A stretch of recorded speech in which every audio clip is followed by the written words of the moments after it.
feel very comfortable. 3 girls in a dorm room. 3 girls in a dorm room. It's a...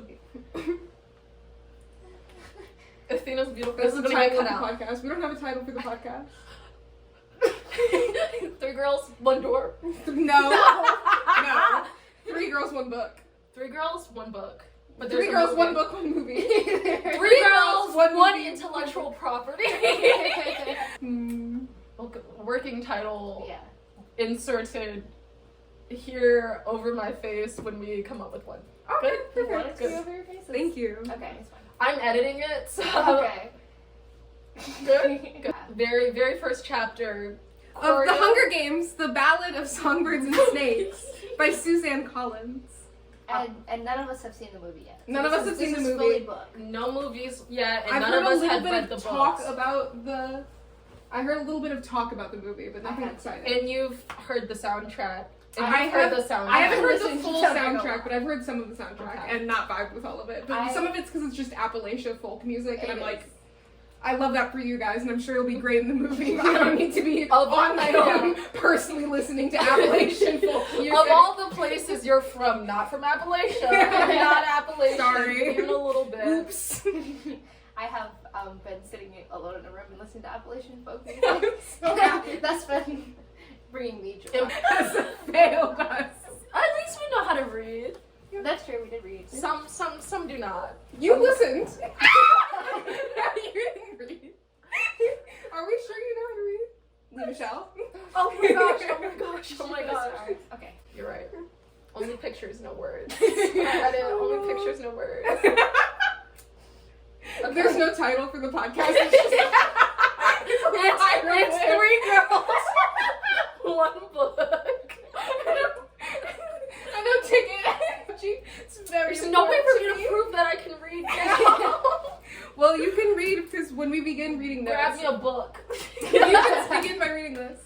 Okay. Very beginning of the book. Yeah. Should we say that our plan is to read the book and then watch the movie and compare the two, yeah. or just have a lovely little conversation? Yeah, have a about them? lovely little time about it. Could be 1 video, could be 17.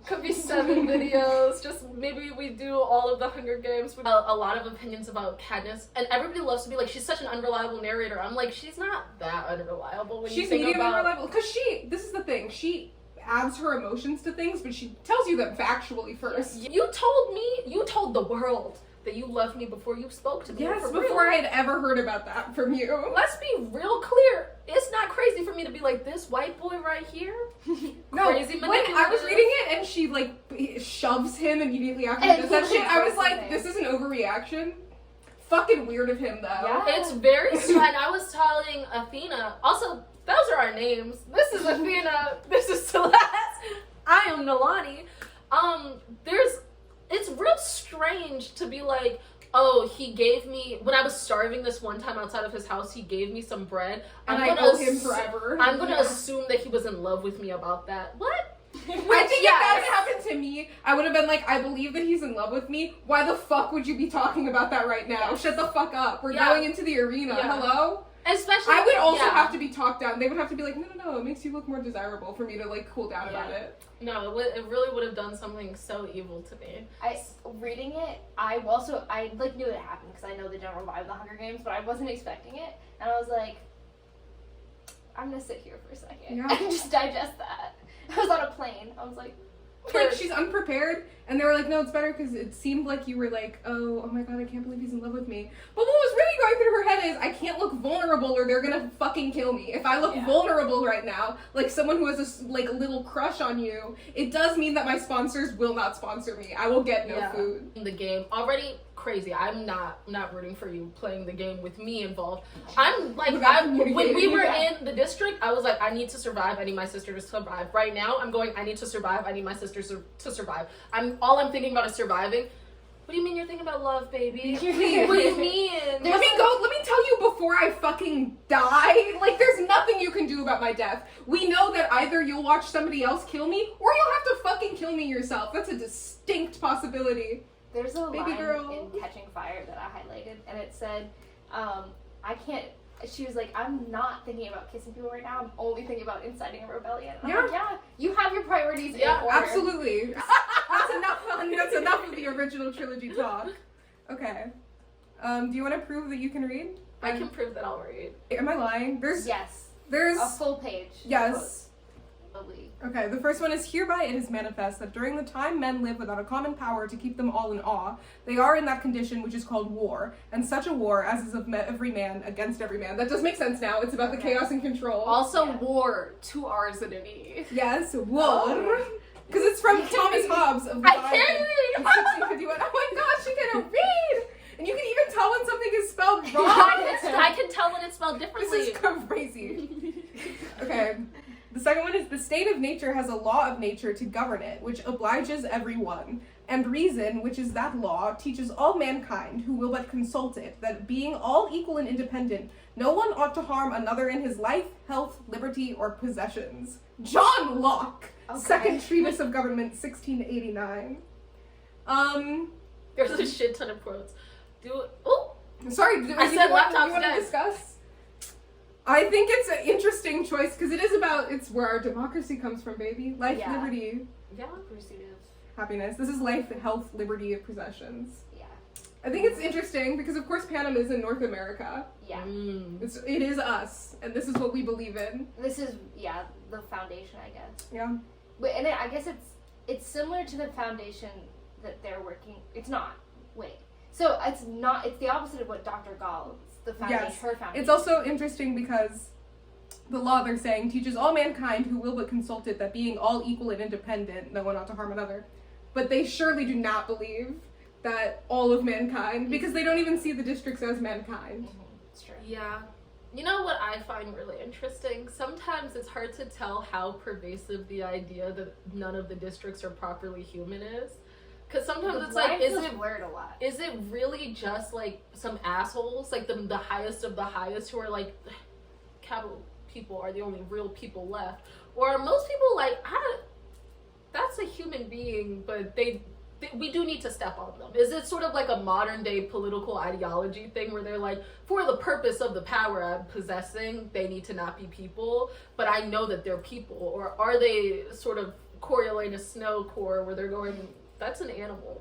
I do think they think about it. I don't believe that he thinks about it 100% animal all the time. I feel like they look at the districts as a less evolved version of themselves. Mm-hmm. Yeah. I think is where they're at. It'd be like if we were like, it's cool to have monkey fighting rings. That's the vibe I'm feeling. You know? It's that humans are the chaotic element. Yeah. They're the thing that's Dr. Gall, specifically. By Dr. Gall. Nature is bringing us something. Dr. lovely. Gall actually caused every bad thing in the Hunger Games universe, as you guys will see. Yes, real. But also, every of the best parts. Every little best part of it. 100% on her. She slays extremely hard. She slays so hard! I wouldn't be upset if she invented the concept of Avoxes, because how cunt is it to be like, so you have pissed me off so bad, I'm taking your fucking tongue. Hello? It's so fucked up. I love it.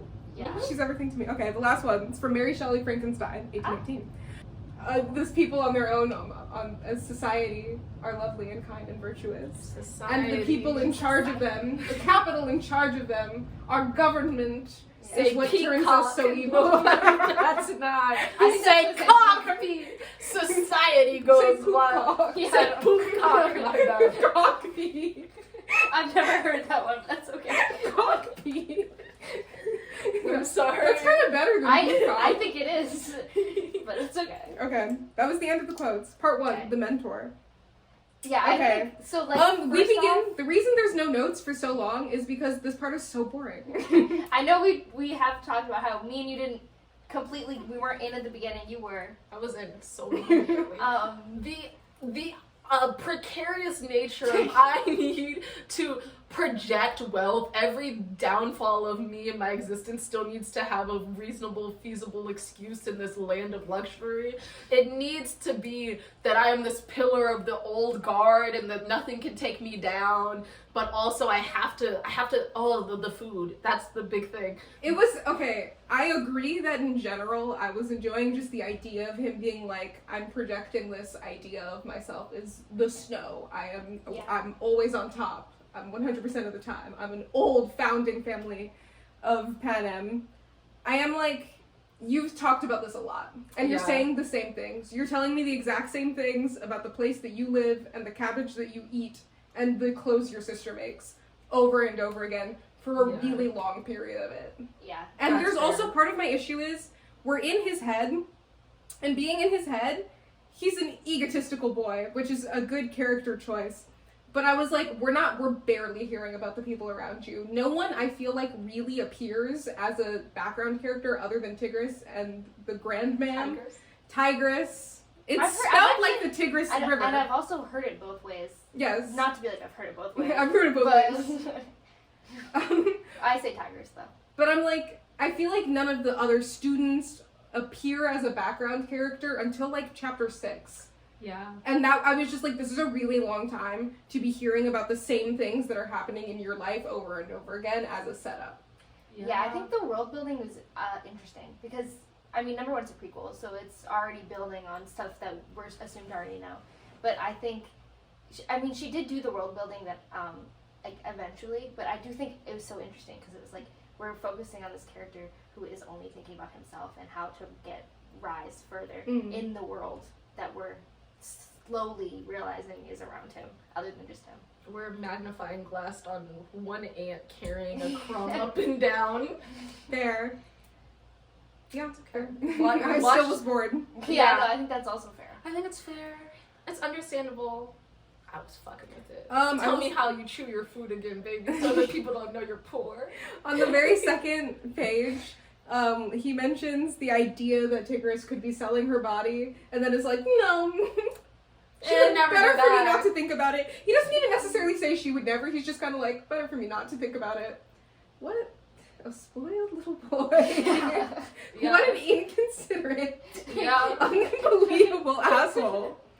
Yeah. And it just comes back a few times, so I feel like it's good to mention it where it first appears. He does love to go, I don't want to think about this. Yeah, and just anything that could negatively affect the people around me rather than myself. Anything that would require a little piece of empathy from me, I'm not interested. But you know what he's thinking about? That cannibalism. 100%. That cannibalism. 100% of the time, he will not let it rest up. Nope. He said, it's really embarrassing that with your beautiful hair and your dimples, you also definitely ate a person. It really sucks. I actually hate you for that now. I will continue to hate you for it. And I will continue to hate you for it. I will also be observing you and going, she's very beautiful. Most beautiful girl in our year. Too bad she ate somebody. Keeps bringing it up. Keeps being like stunningly beautiful, charming, so gorgeous. She ate a guy. One of my close friends is falling in love with her. Should I tell him she's a She cannibal? told me a guy. Should I tell her that? I do. Might have been. I want to say one thing about the original Hunger Games and I'll stop. I was reading that cut. and Katniss meets him for the first time and she's like, there's blood on his like breath.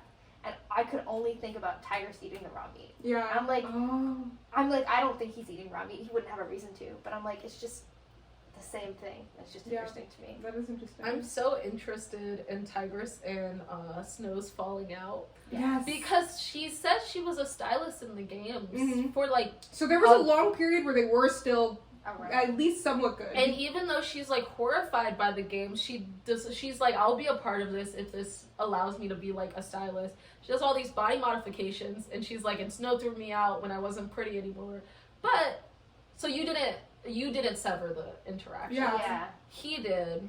But what's that about? I feel like it is probably because she loves him so much. Yeah. You know what I mean? But we're talking about the original series again. Yeah. And you know what? I don't know. I haven't made it to that book yet. I read them when the movies were coming out, and I have not read them since then. You're right. Also, they're being invaded at the time, so everybody might have been having some experiences. So I'm gonna stop talking about it. We're all done. Haven't gotten through the first chapter. We've gotten some ideas. One of my favorite things about reading on Kindle is when they tell you what other people are highlighting. Yes. Here, everybody was highlighting, everyone had learned to despise waste. It was creeping back into fashion, though, a sign of prosperity like a decent shirt. I think that's a really clear and obvious theme throughout the entire thing. I don't know if I'd be underlining that. I would be like, yeah. Oh, the capital does waste. Crazy. Especially because it's like, we... Sorry, I don't need to be hateful toward other readers, but I'm just... No, but I understand, like, because, like, that's something the Capitol is so known for. Like, it's just, we're so frivolous with everything that we're wasting it. I wonder how many people were reading The Ballad of Songbirds and Snakes without reading the original series, just because it was coming into style and there was a new movie and this is the thing that people were talking about, and not taking the time to read everything, so they're going, oh my gosh. Hey, this this is profound, as if it is of the framing for the entire original series. Yes. Good little vignette of us just bitching about other readers. Sorry. Sorry. Extremely, I love the vibe of Dean Highbottom being high literally constantly. High as a kite. And they said we just have to deal with him being absolutely so high out of his mind, bullying a member of our students. I wonder how aware people are that he's bullying. I don't think they're aware at all. But Gall very clearly is. So I think it's possible that some faculty is aware that he's saying shit. Stop. Sorry. I do think Gall is aware, but Gall's also insane. She's not thinking about it. I know, but I'm just... I want to talk about Casca Highbottom for just a second. Because... my man, Casca. That's kind of how I feel right now. There's something about, after I finished the book, I can't stop thinking about him, number one. Number two, I've been getting all those thirst edits of Peter Dinklage. So, like, there's some of that in there. I've been not consuming any content related to the movie. Well, I keep seeing people do, like, I'm ranking the smashability of the Hunger Games characters, which is an issue of itself, but that's I did fine. see that, and then I scrolled away. I've been watching them. They keep putting Casca Highbottom so low, and I need them to put him higher. And that's just something I need. Spoilers, because it doesn't matter. Because watch the whole video.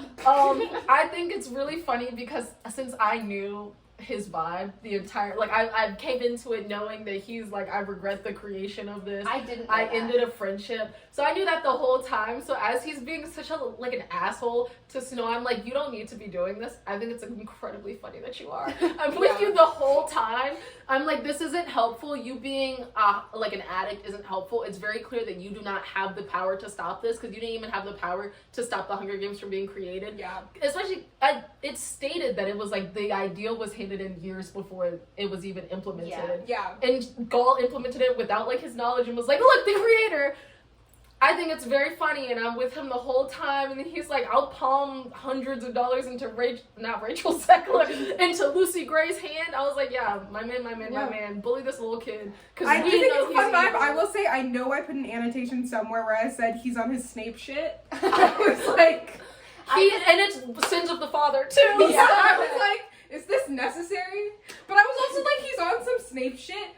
Harry gets through Snape shit perfectly fine. I do think Coriolanus was partially, at least in part, driven to his behavior through the constant fear of Highbottom. If he had been allowed to just go to the academy, I genuinely don't think he would be as bad as he is. Yeah. But the fact that Highbottom was like, I have to fuck with you constantly.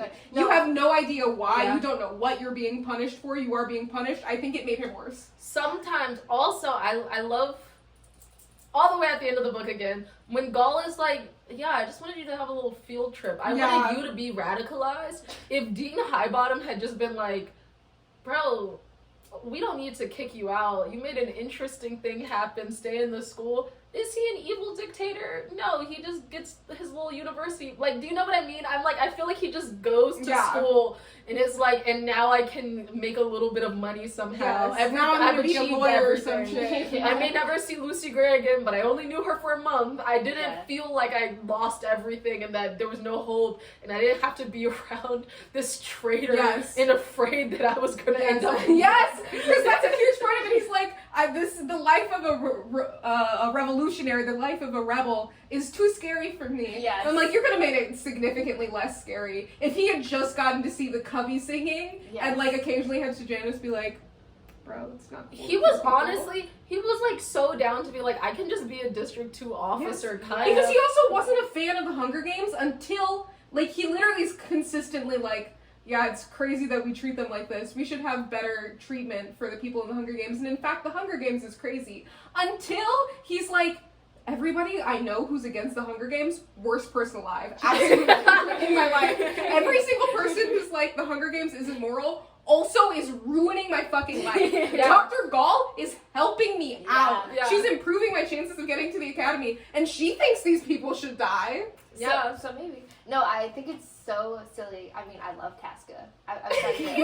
But it is his fault. His fault that it's his idea for the Hunger Games, and then it's also kind of his fault that Snow becomes president, and then so it's also his fault that the Hunger Games gets as bad as it does. Even though, okay, it's really interesting because as we go on, it is like back to the original series. There's like, oh, there's all of these extra implemented things where it's like we weren't really thinking about this before. Like we don't get any word that because Lucy Gray ran away or somebody helped her cheat, that like her family's being impacted. Yeah. There's all of these negative things Snow implemented.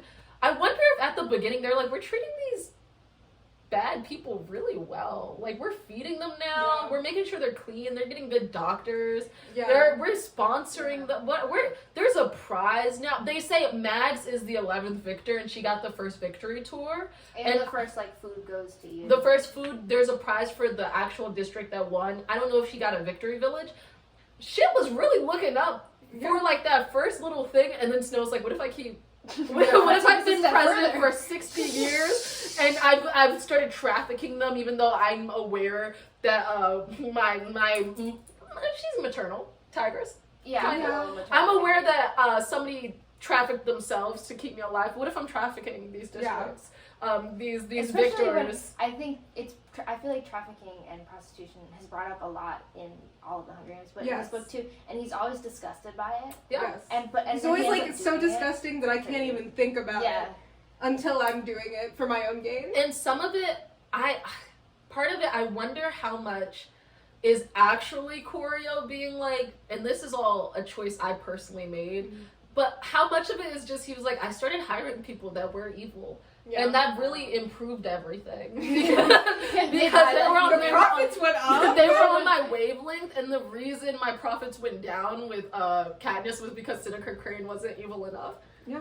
I'm interested. I'm interested how much he's just like, I'm kind of just watching, yeah. and then you like, really I hired took my shit own off Dr. the Gall. reins. I'm doing okay. We have a whole team of people dedicated. This is their life's work. Yeah. They're really proud of those mutts that they made. I don't know, the snakes were a little too on the nose. We need thematic villains, okay? We need something that's gonna strike fear into your heart, baby. I find it really interesting. Not relevant to this book right now, but he seemed to be on the up and up, and I guess all the extra murdering he kept needing to do, deciding he needed to do, his threshold for what murder he needs to commit gets so much lower as time goes on. Yeah. And I love seeing that development. See, I'm on theme again, because he's like, oh, I'm real fucked up about this self-defense I had to do. It's like, okay.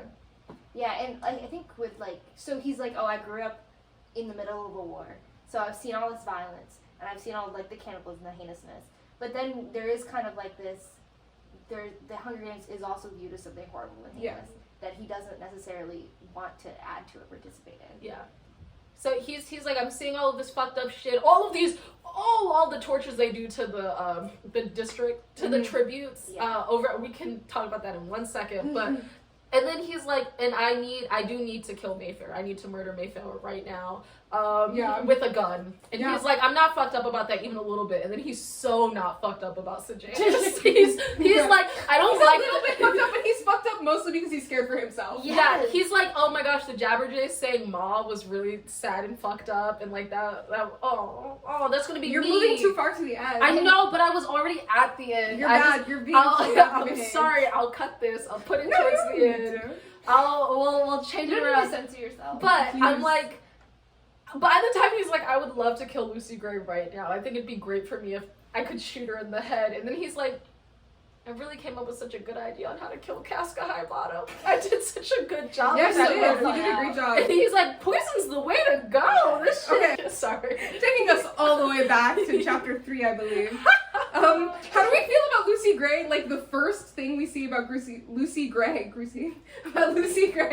is her dropping a snake Lucy down Gray, greasy I snake. Oh, the snake down Mayfair's coat. Is that what you're saying? That's the very first thing we see. I love it. I think it's an iconic opening. I like that it's her opening to the entirety of Pan Am. Yeah.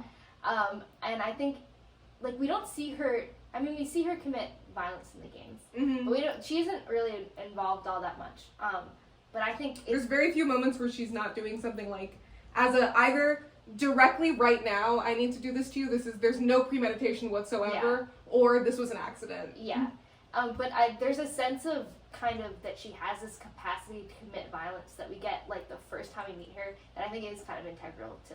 I love it. She's so capable of committing violence. She's got so many thoughts, it seems to me, about committing violence, but she's so like, I'm really good at containing it. Yeah. I understand when I think violence, I may have these urges, I understand when violence is actually necessary, and when I think it's superfluous, and I'll do a lot to try to stop unnecessary violence from happening. I like her intro, because like we learn like she's capable of violence, that she can sing. And I think those are her. I think that's two good. things.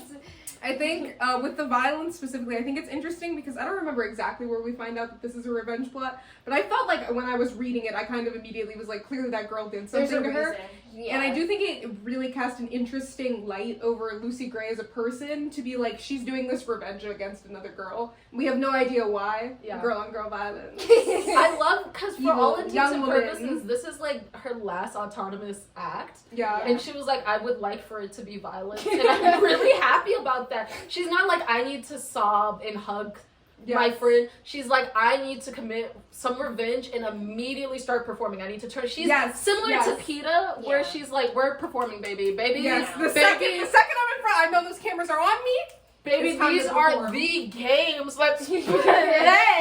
Serve. Oh, also, she's so cunt for being like, I only knew that the snake thing was gonna happen. You pissed yourself on stage. Yes! Your dad's beat the shit out of you. Your dad slapped me about it. That's so embarrassing. Because you know the whole district loves me. So fucking crazy of him to act like that. And then you started singing.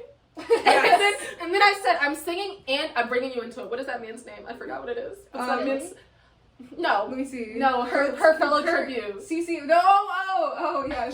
Jessup. Yes. I'm bringing Jessup into it, baby doll with me. She's so cute. People talk about her similarities to Katniss. Ooh, she's so similar to PETA, and that like when I was rereading the first book, I was like, I actually don't remember liking PETA this much. I love PETA. What a funny, strange guy. And I also liked Katniss even more. I was like, I feel like I remember you not having that much of a personality just because it's been so long. You're so fucking funny. You take everything as an attack. We can't keep talking about this. I was like, this is such a good characterization of a teenage girl. It was perfect. I was like, what is their difference? Because in my mind, she's like 14. She feels so young. She was like mature, but she also just, I don't know, the light is about her or something. But I was like, you just feel very young, and he feels like an old man. I think I had an opposite experience, because I think because Lucy Gray is so much wiser than him in like so many respects, I kept thinking that she was like older than she was. And I think they talk about that sometimes, how she's like, going on, she's not going on 30, but they have that line about her like going on 30 something. Mm-hmm. So I'm like, I guess that's how she's perceived anyway. But I had an opposite thing. I was having a time where I was going, you guys are both such, like, not little kids, but you're both such like teenagers just dealing with your lot in life, and it's making me feel like you get, not both of them being bratty, like Coriolanus always felt very like, you're a very spoiled young man who did have to, or choosing to be like, I need to be more grown up than I am, and you're masking it real poorly. Like, people were talking about how his reaction to his grandma, because he's like, she pricks him with a rose, and he's like, my grandma gives me opportunities to practice patience every single day, and I'm like, you're such an edgelord. Do you know what I mean? Inside, you're such a fucking little teenage white boy, which is fine.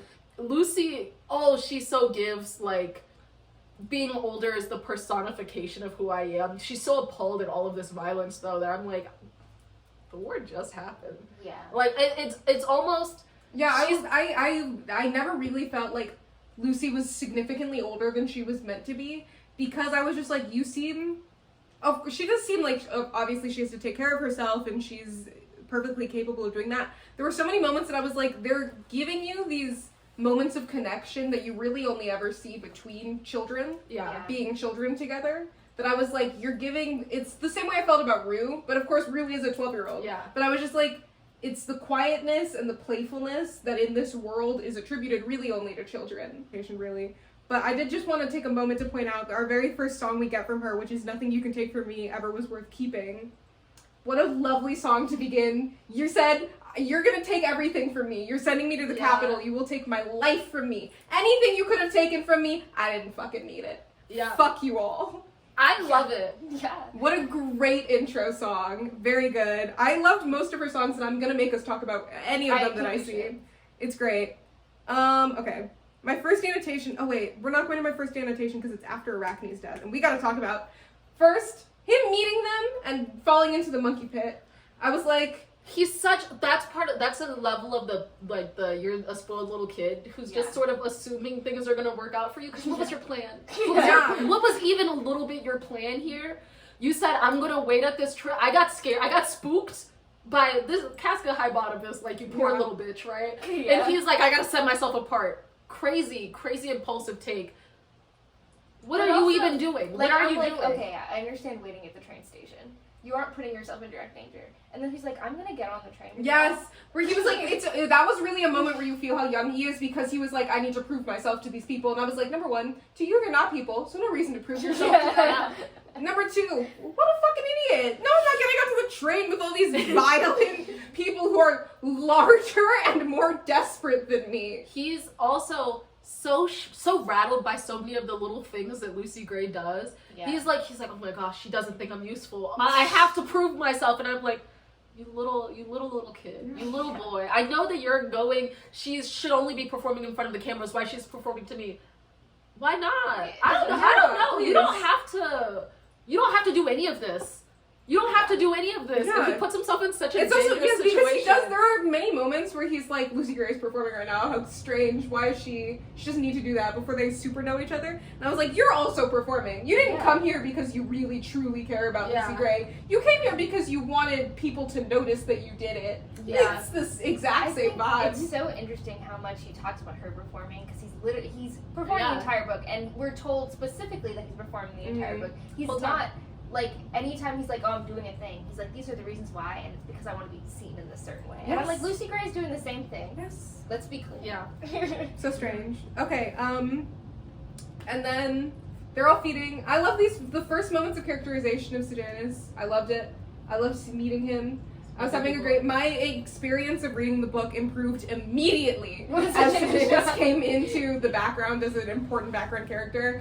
I really liked him. As I told you, in my mind, he was a tall South Asian man, and the reveal that he's not in the movie deeply upset me, but I think that's fine. He can still be a tall South Asian man, though. In my heart. I believed Katniss was brown the whole time I was reading it originally, and that's just...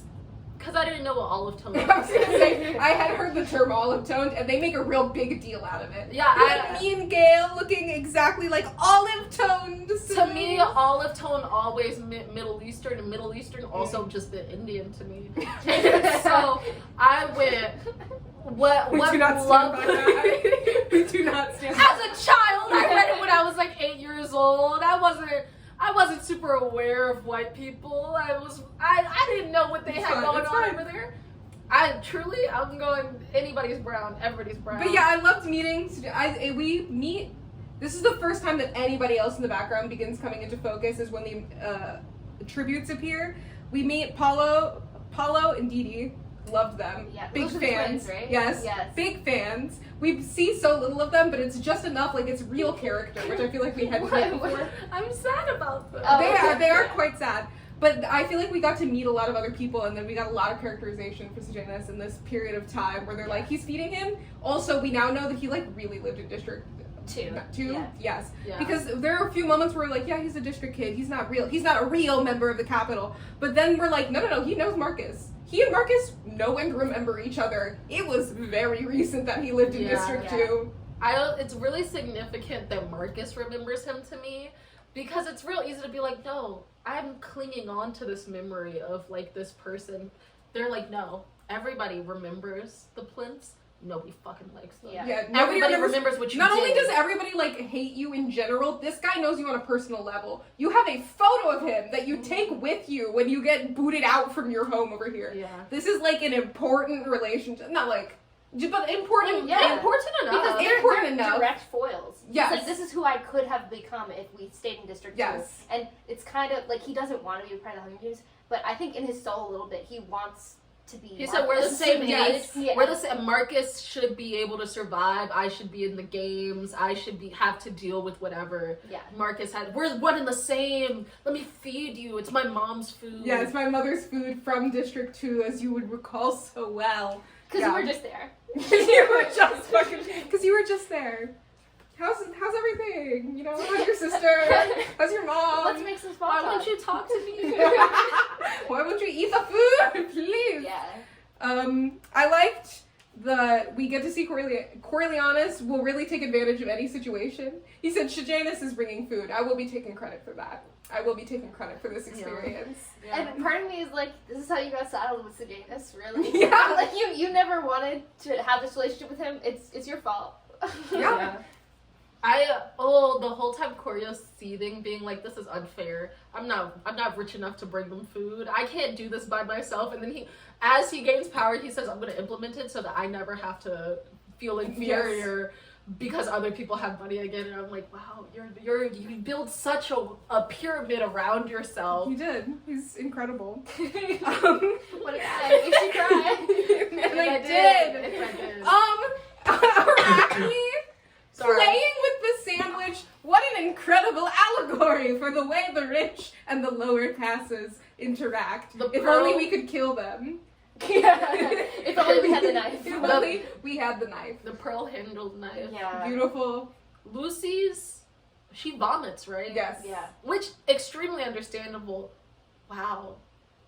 It's that thing we were talking about earlier. She's so willing to commit violence, so unprepared for it to happen. Yes. She's like, only her bones are Well, around. also, we know my that families die, but also I can't Mayfair see seems them. completely fine when they come back. Yeah. So I think there's sort of an implication that she just wanted to scare the shit out of Mayfair. Yeah. She wasn't really trying to hurt her. The Capitol looks at it and is like, that must have been a poisonous snake, and she tried to murder that girl. But it does seem like she dropped a garden snake and is like, no, I've never done I don't exert real violence against people. And this is kind of the first, like, the tributes are experiencing such heinous conditions this entire time. But this is like the first violence they see. Yeah. And I think it's interesting the way they all, react because they're children. Yeah. Jessup being bitten. Oh! Sorry. I just want to And call she's that like, in there, I felt the rat crawl over my skin, and we are not being fed. No That's food. extremely terrifying. I'm truly... I understand the crime of being small. Oh, I'm so icked out by little things being able to inflict anything on me. Oh. I think it's so interesting how, poorly, how poorly treated the tributes are, and like how half of them die before they even get Murder, partly because of how horribly treated they are. And I think it's just interesting. I don't know, because I'm reading the Hunger Games, and I'm going to talk about it again. But I think it's interesting how overfed they are before the and it helps her. She says that it's like the fact that she put on a shit ton of weight, not a shit ton of weight, but she's like, I put on weight before I entered the Hunger Games. As much as she could do in a week. Yeah, she's like, I would not have survived if I could not have. And I'm like, it's just interesting. I'm like, because Coriolanus is the only one giving Lucy Gray food. It's really interesting. Not to talk about the original series again, but I think they mention how in the earliest games, sometimes tributes would get there and they would just freeze to death or they would starve to death. And then it's perceived that they started getting more well-fed because explicitly so that to make it more entertaining. And I guess that's kind of true, but also internally, Corio's doing this because he's like, I want to make it more interesting. This is also horrific though. It's like it's both and it's so interesting for when Corio loses the both. And when he's like, no, this is explicitly to make this more entertaining for the Capitol to watch. And he loses even the little bit of like, I don't know, I don't really care. We can give them really nice food because people like thinking that they're we can give them rose showers. Your skin can be rose scented. It's particularly interesting because he's trapping the violence so much in such gentility in the noble sense of the word, wherein he's like, especially because she points this out several times, where she's like, when we do the interview after the games, the first interview, we're watching highlights of the entire thing from the very beginning, which means beautiful scenes of me in my lovely gown and having my little twirl and eating my food, and then brutal murders, and then immediately after, I'm in love, this is so wonderful. Yeah. And I think that's the microcosm of her being like, this is so disgusting, that to them it is all the same. But I do think that's an important part for Koryo, not only to be like, we shouldn't treat them like shit, also, we have to justify this to ourselves. Yeah. And if we continue treating them like animals, it becomes a little bit harder to justify, to equate the violence to just being a part of what is really just a fun, noble little activity, I think is an important aspect of the games, the later games. Yeah, and I think we can see so much of the roots of that in this one. A few more notes. Clemencia and Coriolanus doing the thing about gambling, and she's like, do you think we should be betting? And he's like, no, I don't really think we should be betting, but if gambling does get brought to the games, I do want to be the person they credit. Yeah. Where I think that's a very interesting thing that we see from him constantly, where he's like, I don't feel super strongly about it, but if it can bring me accolades, I would love for that to happen. For sure. And yeah, and I think that segues into kind of Clemencia's character, which I love to talk about. Yes, Clemencia would be great to talk about. I think a little bit before Clemencia, the important Clemencia part, when they have to meet, they meet in the tables for the first time, and he's like, let me ask you about your life, and she's one of the only people who's speaking, which I think is interesting. Yeah. The rest of them, it's such an interesting thing for her to be like, it's only ever, again, the children and her. There's a few kids who are like, yes, let me speak to you, because I'm too young to know better. And also Lucy Gray, which I think, again, is part of the reason why I was like, this is a young woman. It's a young girl. Yeah. My very first... We can talk about that more later. Yeah. It's not just because... Okay, well, my first annotation, which is about Clemencia, is also about Gaul, because it's when Koryo, after the snakes occur, Koryo goes, will she die? And Dr. Gaul goes, anyone's guess. And I was like, my annotation is funniest person in the whole wide world. Yeah. Unbelievably funny thing to say. She could die. I don't know. Maybe she'll die. Hippity hoppity. Hippity hoppity. She could die. Oops. Insisting that he responds in a rhyme Yes. himself. Yes. Oh, I forgot she did that. I don't And know how I then did. she's like talking about the proposal, and he's answering in like quick words. He says, she goes, you wrote the proposal alone? He says, I did. There was no point in lying. Lying had probably killed Clemencia. Obviously, he was dealing with a lunatic who should be handled with extreme care. And she continues talking about it, and she's like, what a great proposal. And then he says, all right, said Coriolanus, afraid to make more than the blandest of responses, surrounded as he was by lethal creatures that did her bidding. Dr. Gaul laughed. I'll go home. Please. She's like, really funny and embarrassing for you to be so scared right now. You just killed this girl. You just killed my peer. Hello? She's also really funny because it's so unclear how much control and knowledge she herself has. Because I'm like, are you saying anyone's guess when you do know that your antidote is going to work? Or are you saying anyone's guess because you are genuinely like, This is an experiment. I'm loose, I'm reckless. Or because it's like she's like hard pan over to Avoxes with with animal parts grafted on them, strategically placed jabberjays for what actual purpose? Because they're like, you disturbed the birds because you woke up the Avoxes and you gave them like hope. But why are they there if nobody's supposed to be disturbing the Avoxes? This feels so calculated in so many different ways. But also, it's like, I don't know, is it scary if she's like, I did it all. I did do it all. I am the actual true villain behind everything. Or that's the way it feels. Yeah. My very next note was on humans with animal parts grafted to their bodies, and it was just, I am going to throw up. I'm going to throw up. I was really scared. I was really scared. As soon as a brief chapter, they're talking about this, and it says a brief chapter in his genetics class, and I was like, this is incredible world building. Yeah. To relate it relates so well to our actual world. To be like, it's just we would talk about this experiment a little bit. People would probably hear about it a little bit. Yeah. That this was a fucked up thing that people did. But not everyone's gonna know about it or remember it off the top of their heads.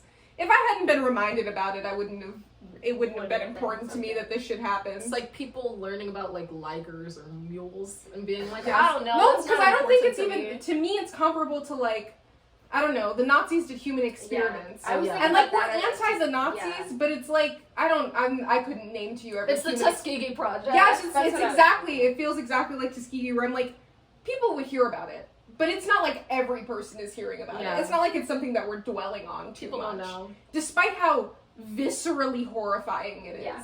When you focus on it, unbelievable. For 2 seconds if you focus on it. Yes. But you just wouldn't. Yeah. No, and he's confronted with that in this moment. I had was, to your point about Dr. Gall and whether or not she's really reckless, is they treated the victims of mishaps at the lab before, which is what he hears when he goes to see Clemencia. So clearly things are happening. Mishaps. Yes, there are mishaps. But the question is it because everybody is a bad doctor? Is it because Dr. Gall is continuously like, put your hand in these snakes? Yeah. Put your hand in these snakes. God. Right now. God. Clemencia, like, her parents can't come in. Her parents, they're like, she gets so mad at him, and I'm like, very fair of her to be like, why didn't you tell my parents? And the thing is, when he goes, I did, which is not true, he could've. She has no way of knowing. Because they didn't get to see her anyway. Yeah, I think... We told everybody she had the flu. Nobody knows what happened to her except for you! You have scales on you. And you she gets... scales forever. She gets... Oh, well, I not thought forever, they're going away, yeah. But she gets she's out and permanently she's like, changed, I'm not really telling people that I have scales. Are you telling your mom? Sorry, not unimportant tangent. If you're in the Capitol... and you know that your parents have been told a very different story and weren't allowed to visit you. Are you like, no, my teacher, there was snakes, and I've got scales on my body now? I might. I think I Depends how my parents were reacting. If my parents get told I have the flu and that I'm like going to be delusional and hallucinating, and I go, Mommy, there was snakes and like I got bit and it fucked me up real bad, and she's like, okay. Have some soup. I would be like, I'm not showing her I don't even think I would show her the scales to like try to prove it, because she would be like, oh, it's crazy. Dr. Gall, there's something strange happened. Patient 001, it's not your mom anymore. Please. I'm sorry. This is turning into just a horror movie. I'm gonna talk about Clemencia for a second. Please. Because I think her character is so interesting, because she is poised at the beginning as one of the mentors who's like, I don't think this is right, and I have some empathy for these people. It's a burp, excuse me. Something happened. We recognized who he was. I didn't. They wouldn't, and she didn't know. Oh, okay. And like that sets her apart, like where she's more like a Sejanus type, right? And then she gets bitten by those snakes, and it's so in a human way, because she's like, oh, I don't want to be yelled at because I didn't participate on this thing that you went off and did by yourself. But then afterwards, when she becomes so like snake-like and like cruel, and it's just like I find myself as a reader being like, oh, I don't like her anymore. Like she's uncomfortable and like. That is so interesting. I didn't recognize it at all, but you're absolutely correct. Yeah. I had that same reaction until, which I just said because she was being really mean to Choreo, but it's justified. But it feels unjustified because you're reading the way he feels about it, and he's going, "What was I supposed to do? I had a lot going on. Yeah. I was trying to fuck Lucy Gray real fast, and I was busy. Okay, I had my family to worry about. There was a bomb. I'm like busy, please. Yeah. I don't have time for you. And I'm like, it's crazy that you're being so mean to me right now when my girlfriend is in the arena. And I'm like, wow. It worked. It worked. Dr. Gall's snake things and Coriolanus's thing. I'm like, it worked. I'm upset at Clemencia's character now. I so truly support women's rugs. I was with her I was going, yeah, you should be yelling at Corio. Partially because I was like, I feel like I would believe he's lying to me. I would so thoroughly believe, like, I understand that my family's not coming. I'm like, I feel like you didn't try. You're supposed to be like the Mighty Snow, right? This is just a teacher. What do you mean everybody kept my parents away from me? Yeah. Not a note. You couldn't bring me flowers. You didn't care about me. I think the difference with Clemencia for me is, like, I totally understand your anger at Coriolanus and Dr. Gall, but, like, it's the way she treats Reaper, where I'm like, this is, something in you has changed, because you didn't treat Reaper like this before, and that made me, like, dislike seeing her. Especially because I'm a big Reaper guy. I'm a big Reaper guy. Yeah, I felt very. I was really becoming a fan of Reaper as things were going on. I was like, you're starving yourself? That's fucked up. Yeah. Quite a stance you're taking. Wow. I'm I a love big you. fan of Reaper. Every now and then, when people were like, give him food, and she would be like, he hasn't done anything. I was like, this is the funniest. I was like, what a good moment for the capital of like capital world building because she's right, he hasn't done anything. He's done nothing for her. But it's also like, why does he have to do something for you to deserve to be fed? But no, he hasn't done anything. It was the way that so many, I know we skipped so far, it's not that far ahead actually. The way that so many of the mentors were like, oh my gosh, I'm spamming like it's a video game. Food, I see you, food. And then Clemencia is like, no, I'm saving, I don't know how much, is she the one who says that? She's like, I don't know how long, I'm being economical, I don't know how long he could be in here. I feel like she said. And like, cause Reaper's always around too. Like, he's the one guy who we're like, he's like, I'm staying out here the entire time. I have not gone in the tunnel and I will not. This is just a little funny, but she's like, he hasn't done anything good. Sanitation. Okay, just to debrief, just to discuss what you're gonna see a lot in my annotations. I think because I didn't like Choreo that much, and I did really like Sejanus for a really long period of time, I was like, I hope something romantic happens between them. I didn't believe it would, but I was just like, wouldn't it improve my reading experience if something romantic happened between them? Because then we would see more of Sejanus. I was projecting onto the book just that I didn't want to see Choreo anymore. I was like, I get to see more Sejanus if you're having sex with him, so what if you were? As the book went on, I went, oh, I enjoy reading about Sejanus. Every single time he's on screen, Choreo hates him a little bit more. Yes. I was like, nothing Sejanus is doing is endearing Choreo to him. And so I was having such a bad time because I was like, Choreo's gonna do some fuck shit. Quickly. I know that Snow, obviously, because we know how it ends, has a hatred sex for with Sejanus. I believe he does have sex with Sejanus. It's really explicit. There's an explicit sex scene out of nowhere in the middle of the book.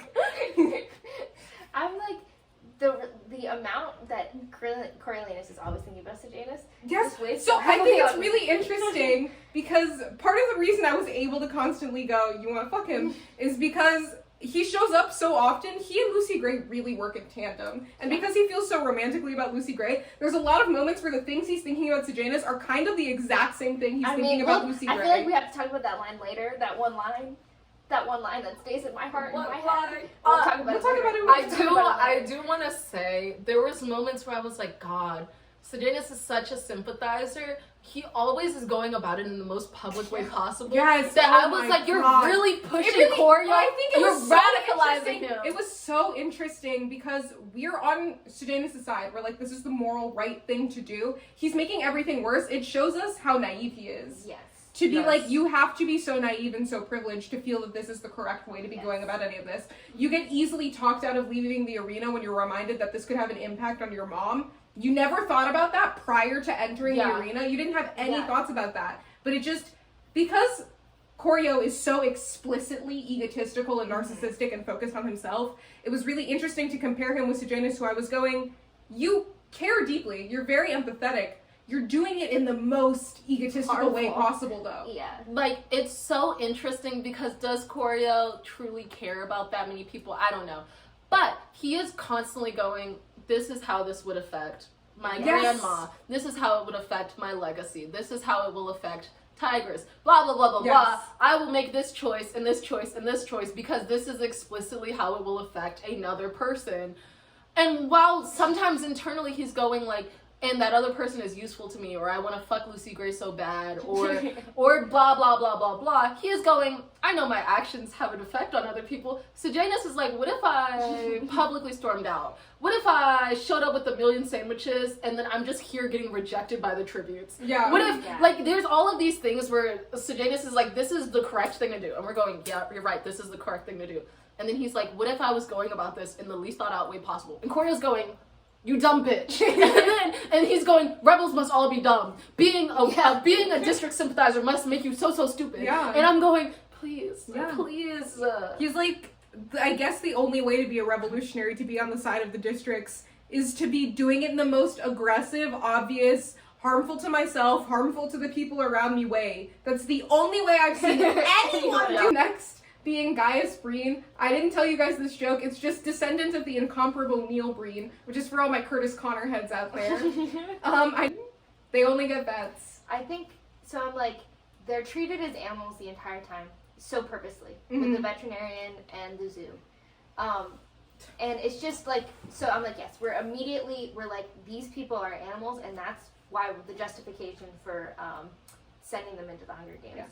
And I'm like, I know Snow treats them in a different way as the games progress, but it's like they're like pets instead. And it's just interesting how they're like, we're treating you as like brutal animals now. I thought PETA's so loud. Oh my god, it's so funny. So funny. And then he argues with her about it. Yeah, it's been doing something to me. Yeah, and she gets pissy about it. But one of the moments that I was like, what a good teenage girl, is that he's like, I'm not that fucking loud. She's like, okay, why don't we both take off her shoes? Like, I need to take off my shoes. Like, she very specifically goes, I don't need to take off my shoes. I'm being nice to you. I think sorry. My next note, Sejanus, I don't want to participate in this shit anymore. You should take me out of the Hunger Games. And Dr. Gull going, I will send you to your dad. I'm not expelling you. I'm not going to demerit. I am sending you to your father's office like a naughty kid. I think Sejanus' life in the Capitol is so interesting because we don't see anything bad happen to him until he gets to District 12 because it's like he has such a protective system around him, and he hates it so much. Where I'm like, yeah, I mean, I understand why you hate it, but like, that's like the worst thing you could say to Sejanus in that moment. Yeah. Like, that's the last thing he wants. Meanwhile, Highbottom's fucking like verbally abusing him. Only verbally abusing him. And I wonder, so much of it has gotta just be that Plinth is so rich that they're like, we like having just this well because your son misbehaves so often that we can be like, yeah, I just want a new lab. Will you do that for me? The Capitol kids that we get to see. Yes. And like the way that they're living in this world, because like they are like kind of the most privileged out of everybody in Panda. But it is just interesting. I don't know. I don't have anything Some to say of them about are like, it. I'm having such a hard time. Yeah. I'm having such a hard life. I don't want to be doing this. I'm not thinking about my dead comrades who are. I'm not thinking about the people who got exploded in the arena or my friend whose throat got slit. I have my own personal. I'm not thinking about like the issues. Danger of me being a part of this even a little bit anymore. I am like, Dr. Gull is so scary. He's mean to me. He's so scary. Anyway, the reason I had this annotation here is because when the words come unbidden from Koryo's mouth, there's an empty seat by me. I annotated, this is a grand expression of love, an extravagant Valentine, a love letter on scented paper with the taste of his tongue on the seal. I think that Sejanus is very important to me in this period. I really did I won't say I didn't like him. By the end, I was like, yeah, I see why you died. Yeah. You fucking idiot. Yeah. Of course you got killed. I don't know what you expected. Yeah. Because this is after he threw his chair and she was like, you need to find someplace to sit this fucking second. Yes. And I know he doesn't know about the snake thing. Yeah. But I'm like, this scary bitch, multiple of your comrades is are in dead. charge of your entire future. Yeah. He's got no plans, and that's okay. He's an idiot. And then she asks them to write an essay on everything. I'm sorry. One of my friend's exes just followed me. Oh, fun. Fun little aside. I'm sorry. She asks them to write an essay on everything attractive about war, everything you love about it. My annotation here is she is so sick /pause. The /pause is there because from a story writing perspective, I was like, what a good moment for you to expose specifically how the war affected the Capitol. To hear how the children who lived through it only in their childhood have come out of it feeling about it, what they thought was good about it. Very interesting choice. What a wonderful moment for Suzanne. Suzanne, who is Dr. Gull. Suzanne is Dr. Sometimes, Suzanne, you good? You came up with all of this shit yourself. Yeah. You said, what an extravagant feat of cruelty I need to create. I've got it. I also love how she's like, it's not like I'm writing this for enjoyment. Like, she's like, I'm only going to write when I need to, but it's here. Yeah. I do want to mention, what the fuck was I going to say? You said expose what the children thought some of it is I'm going, I wonder if Dr. Gall is like, are the kids radicalized? Are they too sympathetic? Yeah. How do they feel? How can we make sure that they don't have too much sympathy? Because we know that at this point, what is it called? The games are falling out of favor. People are like, we don't like watching it. She's like, I want to make this work real bad, but we need the kids. The kids are the future. How do they feel? Do they still have fire burning in their hearts? And Gall is so funny. I think it's really fun that she clearly is actually really invested in the shit she asks them to do for her. Like, we know that she likes choreo from the beginning. I would love to know how, like, the shit Livia's turning in, is she really reading it the way she's reading choreo shit? Is she like every last student in this class? There's potential for me to turn you into the worst person alive. I believe she's super interested in, I think she was hoping to radicalize Sejanus a little bit more. Yeah. I believe she's real happy with what she did to Clemencia, I believe. I believe she's extremely, I think she would have enjoyed what was happening to Arachne, but I think it was, you know how sometimes people will go, this was also the Hunger Games for the mentors because of how many of them end up fucking dead. Yeah. She was like, you're weak, you can die. You can be the stepping stone for your comrades to because there's so few of them who end up surviving, really. But it's kind of the worst of the worst. It's the people who really view their tributes as animals or a means to an end. It's the people who are like, I've become cold and hardened, and Lysistrata. She's the only one who like really gets out. Who's like, I'm a little sympathetic. You're a human being. But for the most part, it's only like the cold and but the most intelligent, because Arachne wasn't smart about how she did it. Because she was like, oh, I'm fervently, don't believe any of you guys are human, and that is why I'm dead. But she was like, I don't believe you're smart. She was like, you need to know that they're smart, but chaotic, and we need to be able to control them. You can't control them if you're dumber than them. Yeah. Wow, Dr. Gall is my icon. I loved it. I love Dr. Gall. She was an incredible character. She really was. Before we... Sorry. I was going to say, I think we all agree that maybe Dr. Gall had something to do with the bombing. Because the bombing was before the interviews. I personally believe that she really set that up. And she said, I think it'd be really fun and strategic if we gave the tributes an opportunity to escape. It'll really... Anybody who's too sympathetic of the tributes will not only turn a little bit more against the districts, but feel real judgmental about if their tribute left them to die, if their tribute tried to run away, ended up getting murdered, if their tribute enacted any violence. And then I'm surprised they didn't make up a story about Marcus killing people. Yeah. And I know some of it is because we, as the audience, I think would really believe it. If they just had announced that, we would be like, oh God, I guess Marcus was violent, so they kind of couldn't. But I wouldn't be surprised if Gall is like, he broke into some place and killed, instead of him just quietly appearing. Yeah. Crucified. That's Celeste's favorite thing. Yeah. I loved it. I think, it still gets the job done because, he escaped during that bombing, and that was so, rebel-based. I don't know. It seems like he's still at fault, even. She needed to give them an opportunity, to show themselves, we have you talking to these people so much. You need to remember that they are not people like us, Yeah. They would leave you to die. And I think it backfires a little bit for Coriolanus and the District 12 people. Yeah. Because both of the District 12 people are like, what if I saved you? Okay. We got home and we've been climbing ever since. This is Corio talking about his father's funeral. God. Great line. God. Not only did they get home and the elevator wasn't working, which is a show of the disrepair his life has fallen into. Everything is so bad that the people who own the building aren't even willing to fix their elevator, even though he makes it clear that it wouldn't be that hard of a fix. Yeah. It was just that they weren't willing to do it.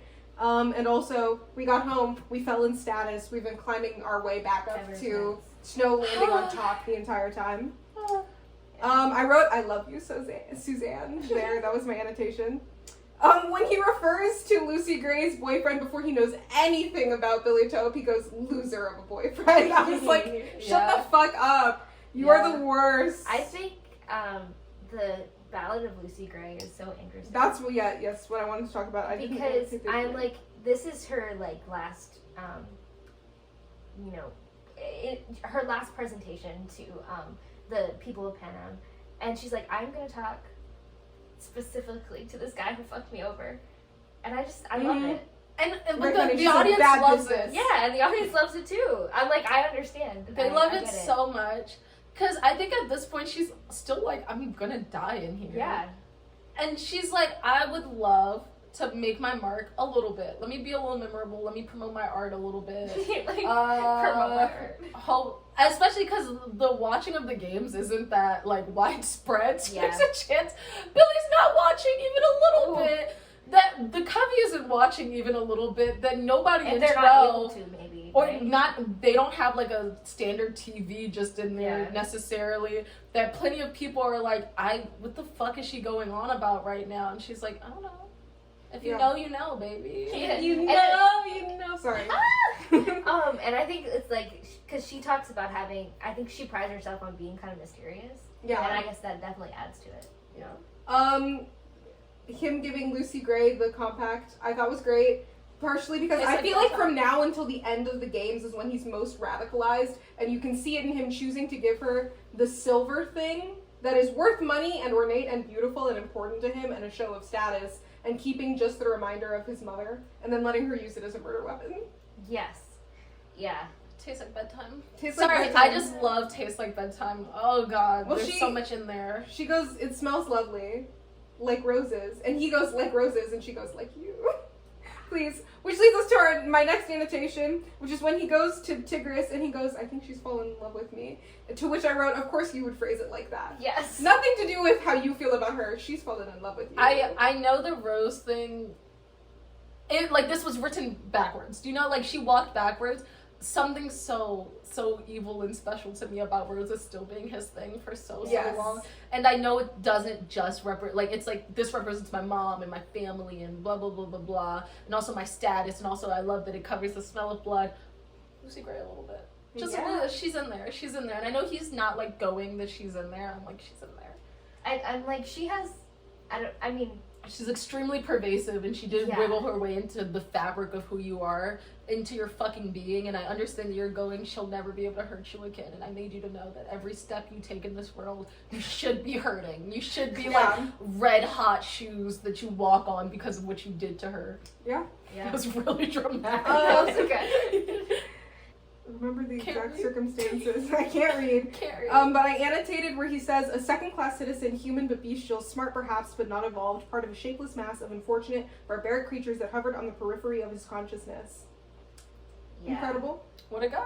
Incredible line. What I annotated was, you continue to be the worst. I did, sorry, not to take us backwards, on the loser boyfriend thing, I was like, this is such a teenage boy thing to say. Yes. Which is the same thing I felt when we find out about Lucy Gray's name, and he's like, boo! It's like, oh my god.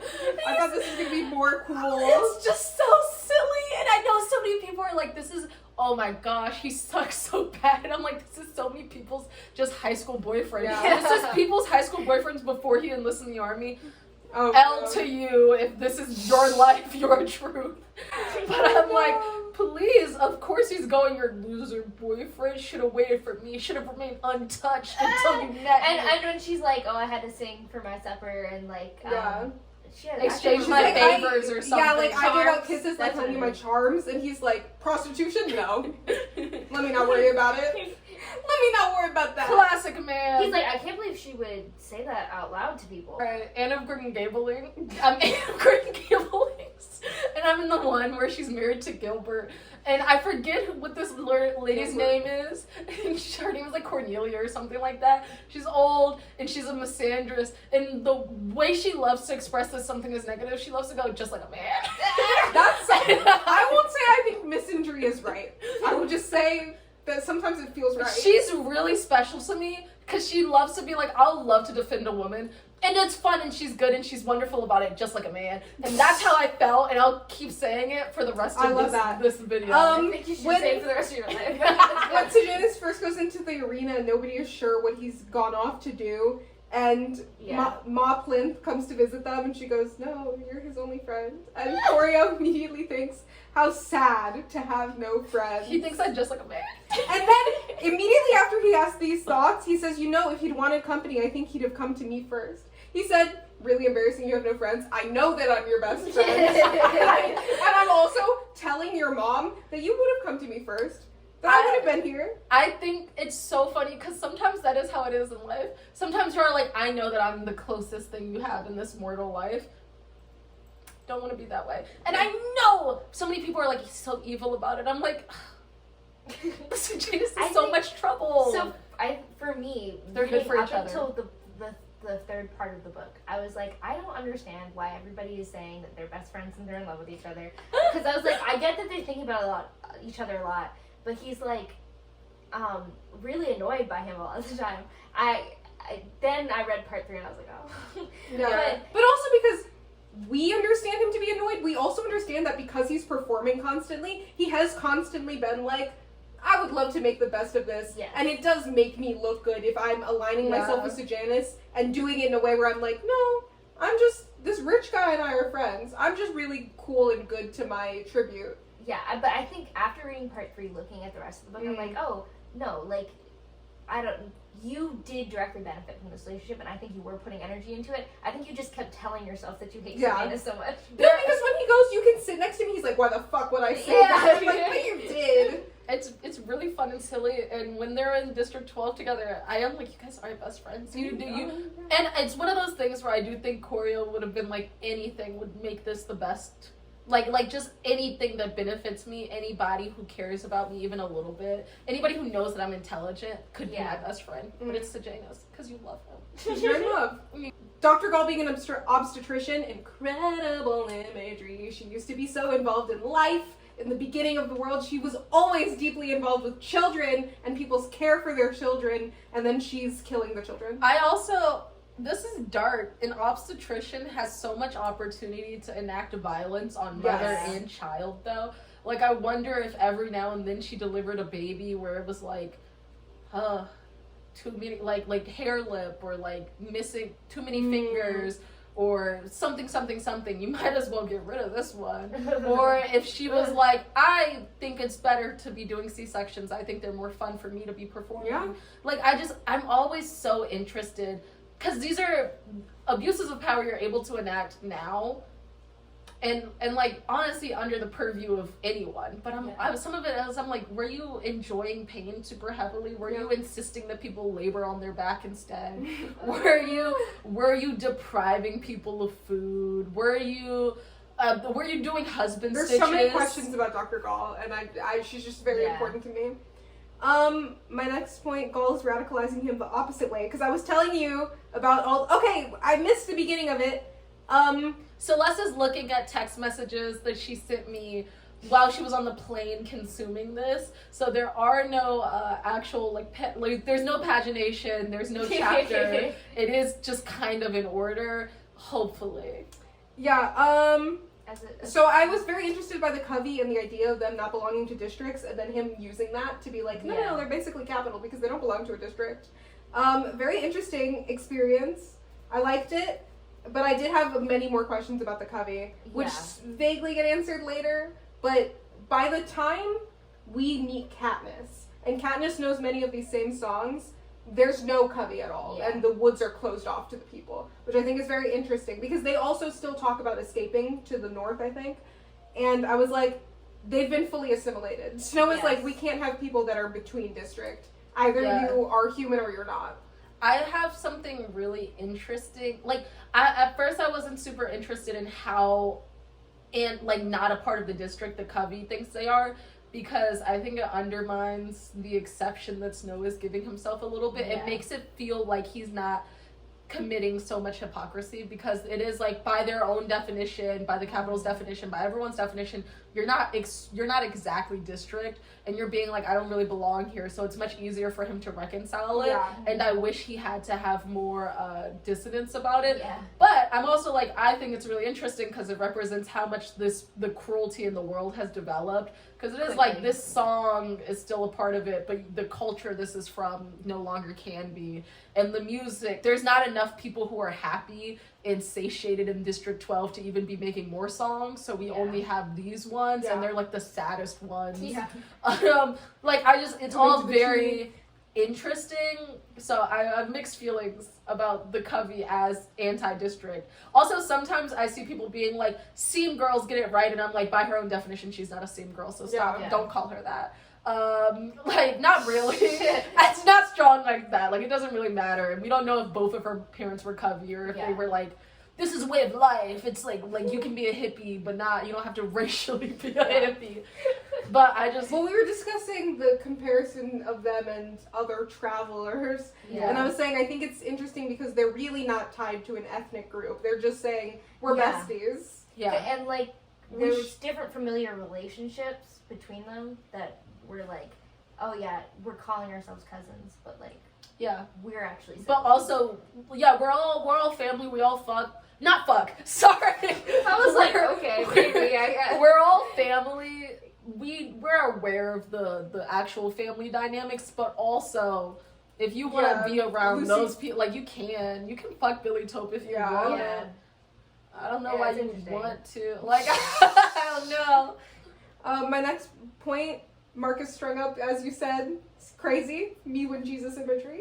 Yeah. Loved the crucifixion angle. He died for Sejanus' sins. He died for Sejanus' sins. Absolutely. He died to make men whole. He died for the people. He's on the side of the people. I know we talked about this a little bit before. The idea that the Plimps, because of their war profiteering, but also like the amount of money they had, the access to weapons they were providing, how much of a hand did they have in the Capitol winning? Because if they had a much larger hand, where it's like, maybe if you guys weren't war profiteering, the districts could have won out. Marcus really did die for Sejanus' sins. The sins of the father specifically. Just thinking about it. Okay. Turning the injuries when he has to go rescue Sejanus, which is before my next annotation, as I recall. As she recalls. If I recall correctly. Turning the injuries of the arena into a full showing of status. Him being like, oh no, my bike is broken and has been for years. But by saying I got it in a bike accident, it explains my injuries. It also makes it seem like my bike is good and I'm still biking. I think it's interesting because, I mean, that's his entire arc throughout. I get a little bit less in part 3, but he's always like, oh, I'm trying to present myself literally every moment. I'm using this for my own. Also interesting because Sejanus has the same excuse. He goes, oh yeah, I was on my bike and I fell. And we're like, oh, and he has no knowledge of Choreo saying that too. He does it of his own accord. He's like, I just do have a bike. Maybe. I'm an avid biker. Everyone's seen me bike around. Everyone knows how I love to bike. He's like, oh yeah, I biked over to the arena. I got it.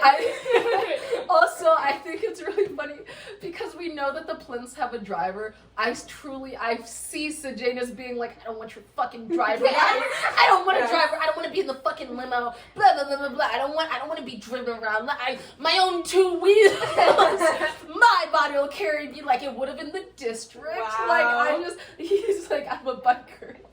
It's the sickest bike in the world. It's like a 12-speed mountain bike with the newest wheels. Biking. He's like, but it's not daddy's money, is it? Everything in your life is daddy's money. Yeah. Please. I love him so much. I do too. He's so funny.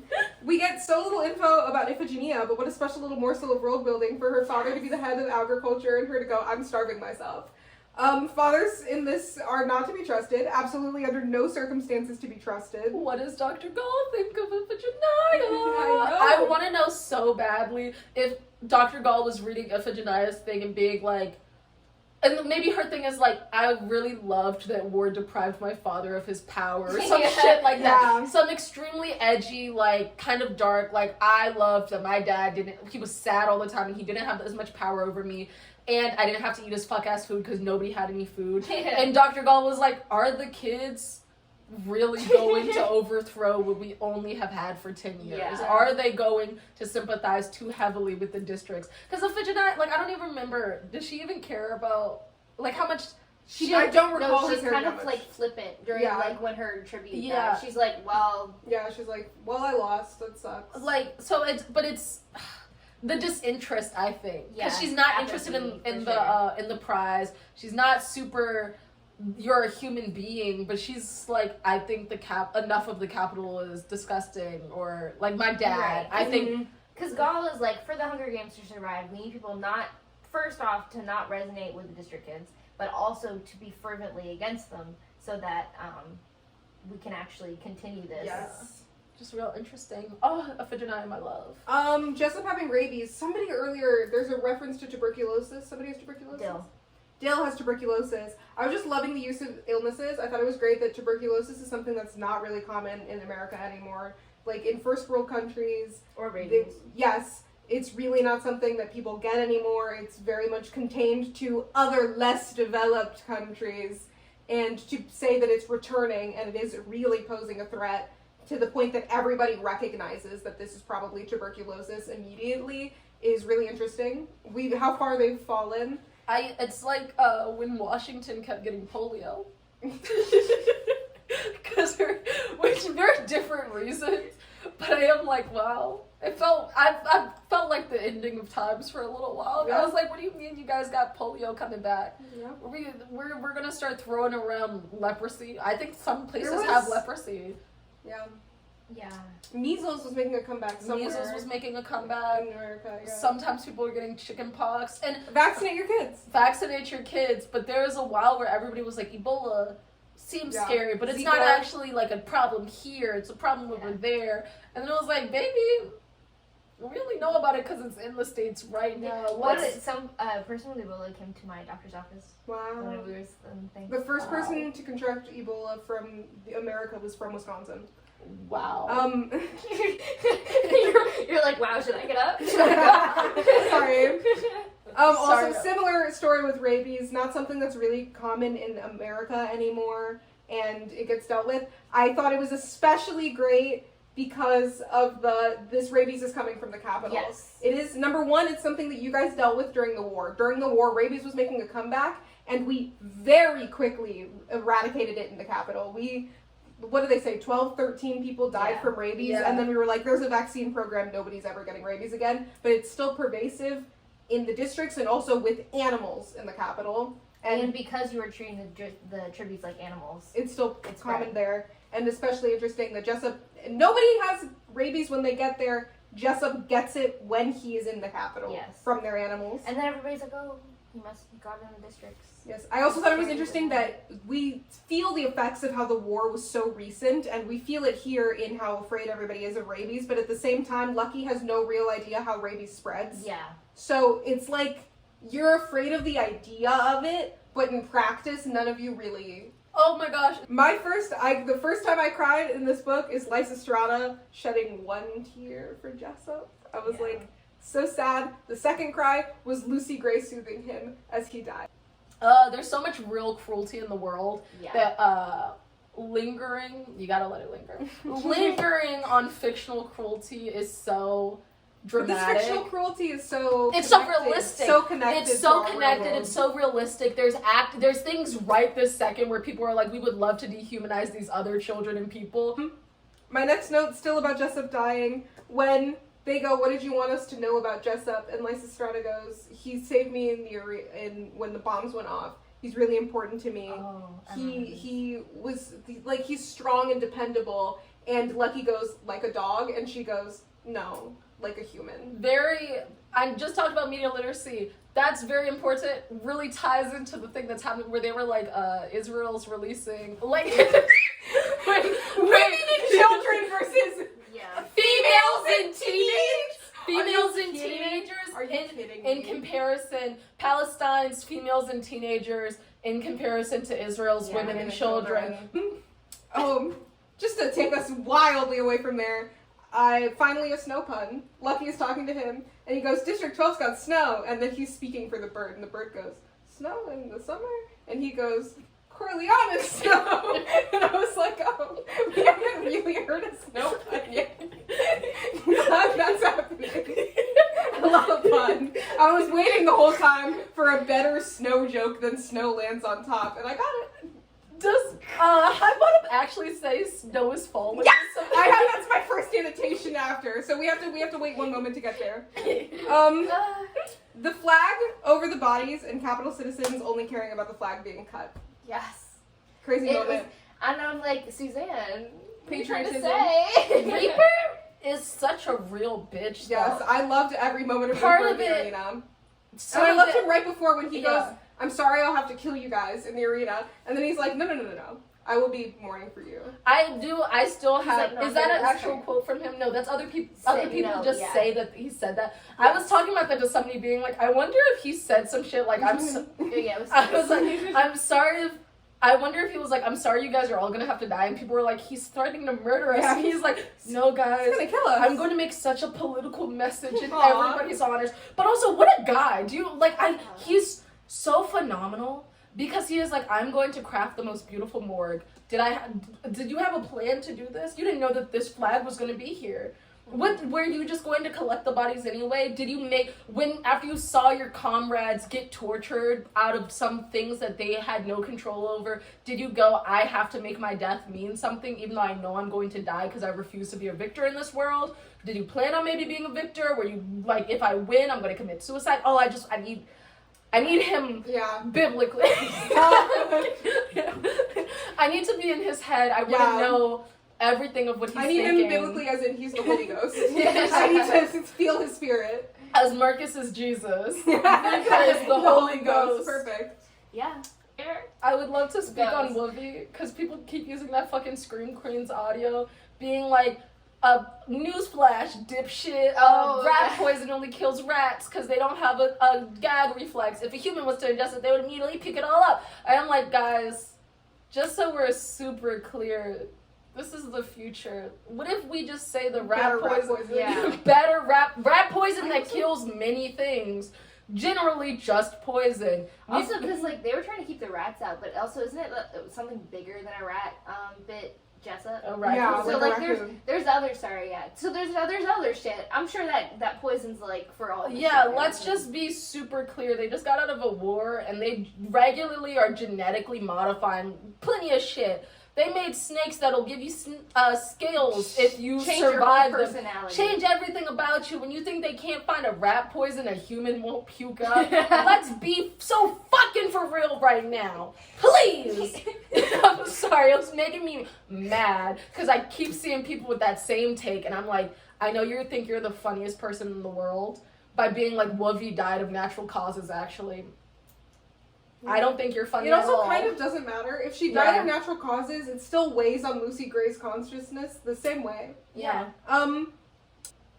Dean Highbottom. So during this period, I feel like until the end of the Hunger Games, until the end of the second part, basically, he's still being radicalized. I'm like, you're in radicalization mode. You're turning away from the Capitol. When Dean Highbottom goes, "Do you hear that, Coriolanus? It's the sound of snow falling."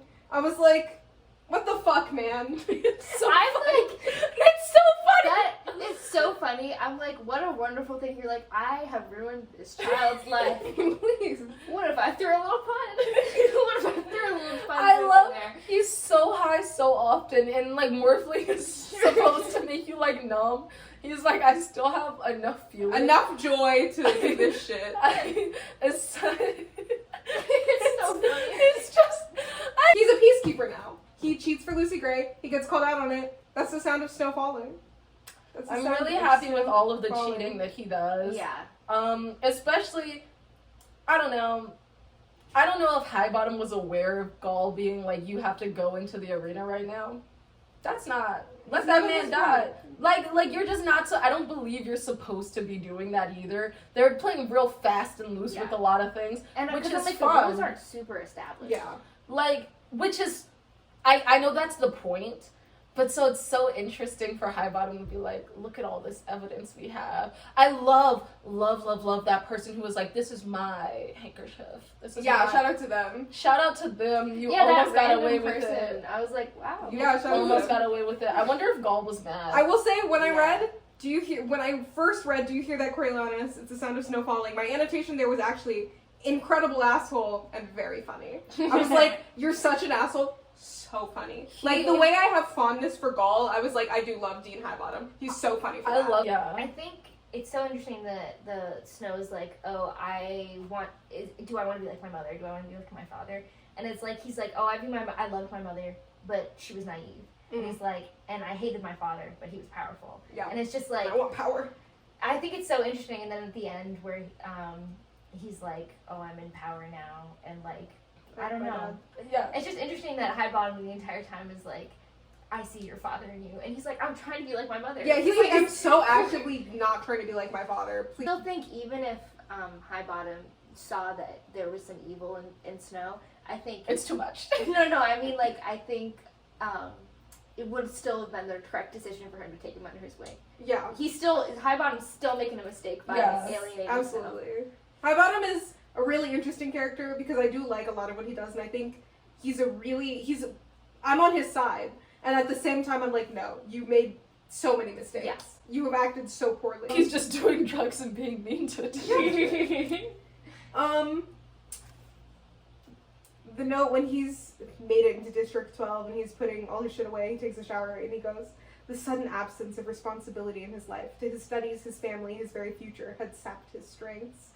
Really important moment for us to recognize how that's truly the only important thing to him. He said, control, having power, all I care about. Yeah. The fact that I don't have responsibility. Not that I'm a bit away from everyone I've ever cared about. Not that the people who care about me are away from me. Not that I could die. The fact that I don't have responsibility anymore is really taking a toll on me. I will say, when he's going, Grandmam asked me when I'm coming back, and I didn't have the heart to tell her 20 years and that she'd be fucking dead. Yeah. I went...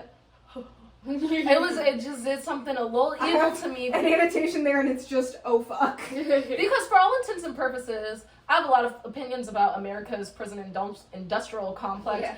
This is him going to Capitol Prison. Yeah. Like, for all, like, he's like, I have to spend 20 years here. I am fully 40 by the time I leave. I'll be 40 by the time I leave. There isn't, like, yes, he could become an officer. He doesn't even know that. But he doesn't know that at the time. He's like, I just have to spend fucking time here.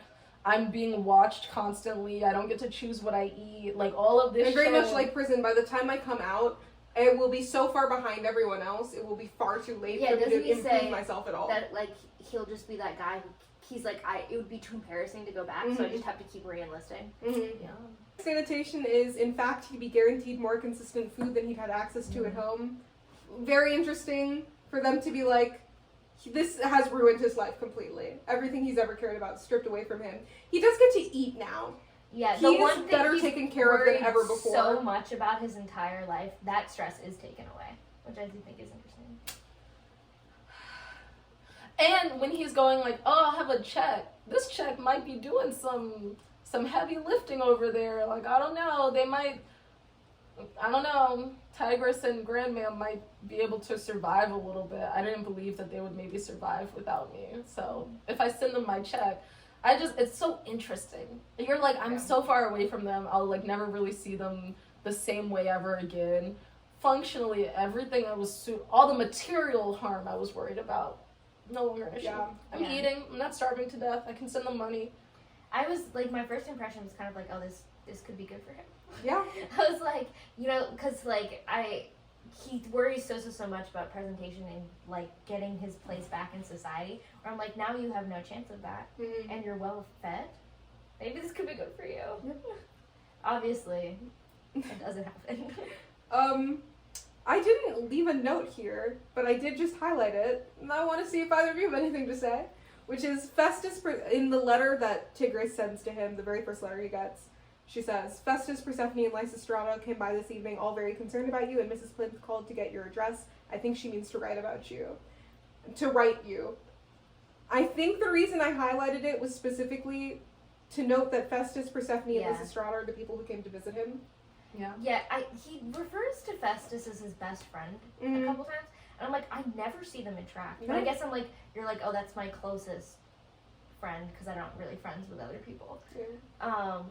I think it's funny that Persephone stays in his life so much, because he hates her so much. But by the end, I think that's a really interesting thing, because when we see Festus and Persephone, like, they're falling in love, and also just kind of generally in the way we see him think about her in the end, it feels like he's kind of gotten over the cannibalism thing, which I think is interesting in his relationship with the Capitol, because the cannibalism is the ultimate, the people beneath us are nothing, they're animals. We're also capable of such extreme violence and acts of uncaring and cruelty. And in the beginning, when he's being radicalized, he's like, this is bad. Yeah. That's the worst thing that could ever happen to anyone. This is so scary. And by the end, he's like, she's still one of us. Yes. Yeah. And because she's capital, like, that makes the difference. Yeah. Yeah. I don't have much to say about that. I do think it's interesting because he does get very, like, our team, fuck yours. Yeah. Especially as, like, his friends are dying. This is, like, way, like, before the games even. But he's like, no, but, like, she was still family. Yeah. You don't have to Yeah. like family, but, like, the Capitol's family. We're the same. Bro. Meanwhile, there's, like, cruelties in front of his eyes and all that. And he's like, this is... I don't know. This is a little inconvenient. But... Yeah. Yeah. My next note is just when Sejanus appears. I It loved just says it. have sex with him. When Sejanus appeared, I went, everything's gonna be okay. Me too. I was like, there's a let's lot of look it annotations up. on this page. You'll see all the pink is annotations. These annotations are, he goes to hug Sejanus, make out, make out, make out, make out.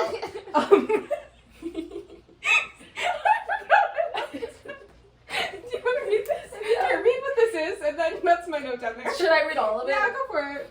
Let's see. Having defied the Capitol by entering the arena, I, too, was on the This is verge of Sejanus expulsion. speaking. My father went before the board and said he'd pay for a new gymnasium for the academy if they would let me graduate and sign up for the Peacekeepers. They agreed, but I said I wouldn't take the deal unless they'd let you graduate too. Well, Professor Sickle really wanted a new gym, and she said, what did it matter if we were both tied up for the next 20 years anyway? Sejanus set his duffel on the floor and dug out his box of personal items. To repay him for this, you should let him penetrate you. Is that too far? Too much for me to say? He gave you a diploma of penetration. Will you bottom for this degree? What is your education worth, silly boy? What is your education worth? I really forgot. We talked a lot about selling yourself in prostitution. How much could Sejanus Flint's buckets of money get you? Penetration? Oral? Fellatio? Anal sex and oral sex. And So- lips and chains. Wow. I forgot I wrote that. Oops. No, but I will say, when Sejanus came back, I was like, oh, I get it. They're in love. I was just, his reaction. Don't I text something? What the You fuck did. do they say? You, I was like, because I wasn't reading at this point, and I'm like, oh, something must have happened. What do I say? Sejanus and Coria are best friends and in love. And then I go, Sejanus just called Coria gorgeous. Yeah. Don't remember the context for that. He does this a little later, but yes, I annotated there. Don't worry. We'll get to it. He says Dean Highbottom brought up that as something that should be denied to you. Oh, your graduation. He's really wearing on people. I just annotated, he's wearing on me. He is. I like to see that the way he's been acting is having a negative effect on the world around They're him. like, why are you so They're like, heavily get off the beefing drugs. with this Yes, get off the drugs. Stop harassing children. Like, you really went out of your way to give him demerits. A lot of people fed their tributes. Why are you being so fucking crazy? Yeah. Very funny. I'm thinking about how far I leaned off the bed to talk about the sex. I think it was good. You got some more notes like that? I don't know exactly like that, but that Like that brought me truly I a lot of forgot joy. that happened. I think I was on the plane You were and in something a was trance. happening to me. You were truly in it. It was the snakes. Snakes got you. Him saying that his ma is at this moment packing a box the size of a truck full of baked goods for you. I wrote, so mother-in-law coded. That's your mother-in-law. Could be a She's part of sending this you delicious family. treats. No, You want mother-in-law? Scrabo Plint's money? You marry his boy. Let Yes, him mother-in-law. penetrate you. That he's like, oh, you're my mom now. Yeah. Yeah. He's like, I'm living in your house. Yeah. You're my mom now. I'm cutting out the flipping off too. It's all gone. Okay. All away. My next annotation is they're driving when they do their first drive for the hanging, and he's looking out and he sees how impoverished the people in 12 are. And he goes, some part of him blamed them for their plight. He shook his head. We pour so much money into the districts, he said. It must be true. People always complained about it in the capital. We pour money into our industries, not into the districts themselves, said Sejanus. These people are on their own. My annotation where was me when thinly veiled criticism of capitalism. Yeah. We love to treat everything like that. I do love that Sejanus so stupid, unthoughtful so often. He is like, you stupid idiot. Yeah. Have you thought even for a second? And it's such an interesting moment of clarity for Sejanus. Yeah. To be like, well, I feel like we see a lot of moments of clarity for Sejanus about the way the capital is acting. He's just he also a knows crazy that. person. He's like, I know that so truly that I'm acting crazy. Because he also is one of the You're people right. who's consistently making points about them being human. Like, from the very beginning, he's like, no, these are human people. These are absolutely human people that wouldn't behave like this if you didn't make them. Yeah. He's my baby boy. I love him. Up until the end, and then I was like, please. You said, when will this guy die already? Koryo felt sure that he'd spotted his first Mockingjay and he disliked the thing on sight. Sorry. Are you gonna finish? I think his hatred for the Mockingjay, just so before the Mockingjays do anything. Yes. It was great. It was really great. He hates music. He hates to see them. He hates to be reminded of the capital's failures. Yes. And that kind of like chaos. It's great. I love it. I love it. I love it too. I think it was a great note. I forgot that mutation is also used in the Hunger Games, but still, what an interesting choice to not just say mutation or mut, but to say mutation. Yeah. Very interesting. This isn't important. At some point in time, somebody refers to the Mockingjays as mutts, and then somebody is like, oh, whoa, I guess that's true. I was like, is this not an established? Yeah. Was this groundbreaking for you? I guess Dr. Gall's like experiments aren't like super public, you know what I mean? Like absolutely she's doing all that shit. Well, also, mutation specifically is the term to refer to the things the capital is purposefully making. So they're not just a mutation, they're also like, we've chosen to mix two things. Because the reason we hear him say mutation here is because he's asking what the Mockingjays are, and they're like, oh, they're a mistake. And he goes, a mutation? And they go, not quite, because they weren't purposely created. They are the results of what the capital has done. Do you want to know something so silly? I read this book, and then I read Hunger Games, and I read Catching Fire. And in all of them, I didn't realize that they were saying the word mutation. I thought that's just how you spell mutation. I love it. And I was like, wow. This guy can't be. This guy can't be. It was never the body. You remember at the beginning of this video, I'll 7 hours ago, 25 I'll keep hours just ago. that quote in. I identified the word was spelled differently. She cannot. No, She does not have that skill, I was everyone. like, that's so cool. I guess mutts really does come from mutation. And I was like, is that where mutts come from? She's getting into the I love etymology of the word. I love etymology. In the letter that I believe, what's his name? Pluribus sends him that letter, and he's talking about his father and Dean Highbottom, and he says, like moths to a flame. Yeah. Which I think is an interesting, analogy. I don't think it worked. In the end, we find out what he was saying, and he was like, oh, the people in the districts would be drawn like moths to a flame to their own destruction.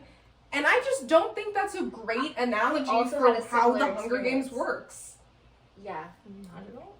I don't think it makes much sense. And they really drive it home, several times. Yeah, they're like, oh, it's one of those repeated phrases. Yes. And I was like, I kind of love that that's their thing where they're like, this is our commonality, and it's just wrong. Yeah. Yeah. Because the reason I highlighted it here is because I think maybe this is the first time it comes up, but even from the very first time, I was like, this has to be something.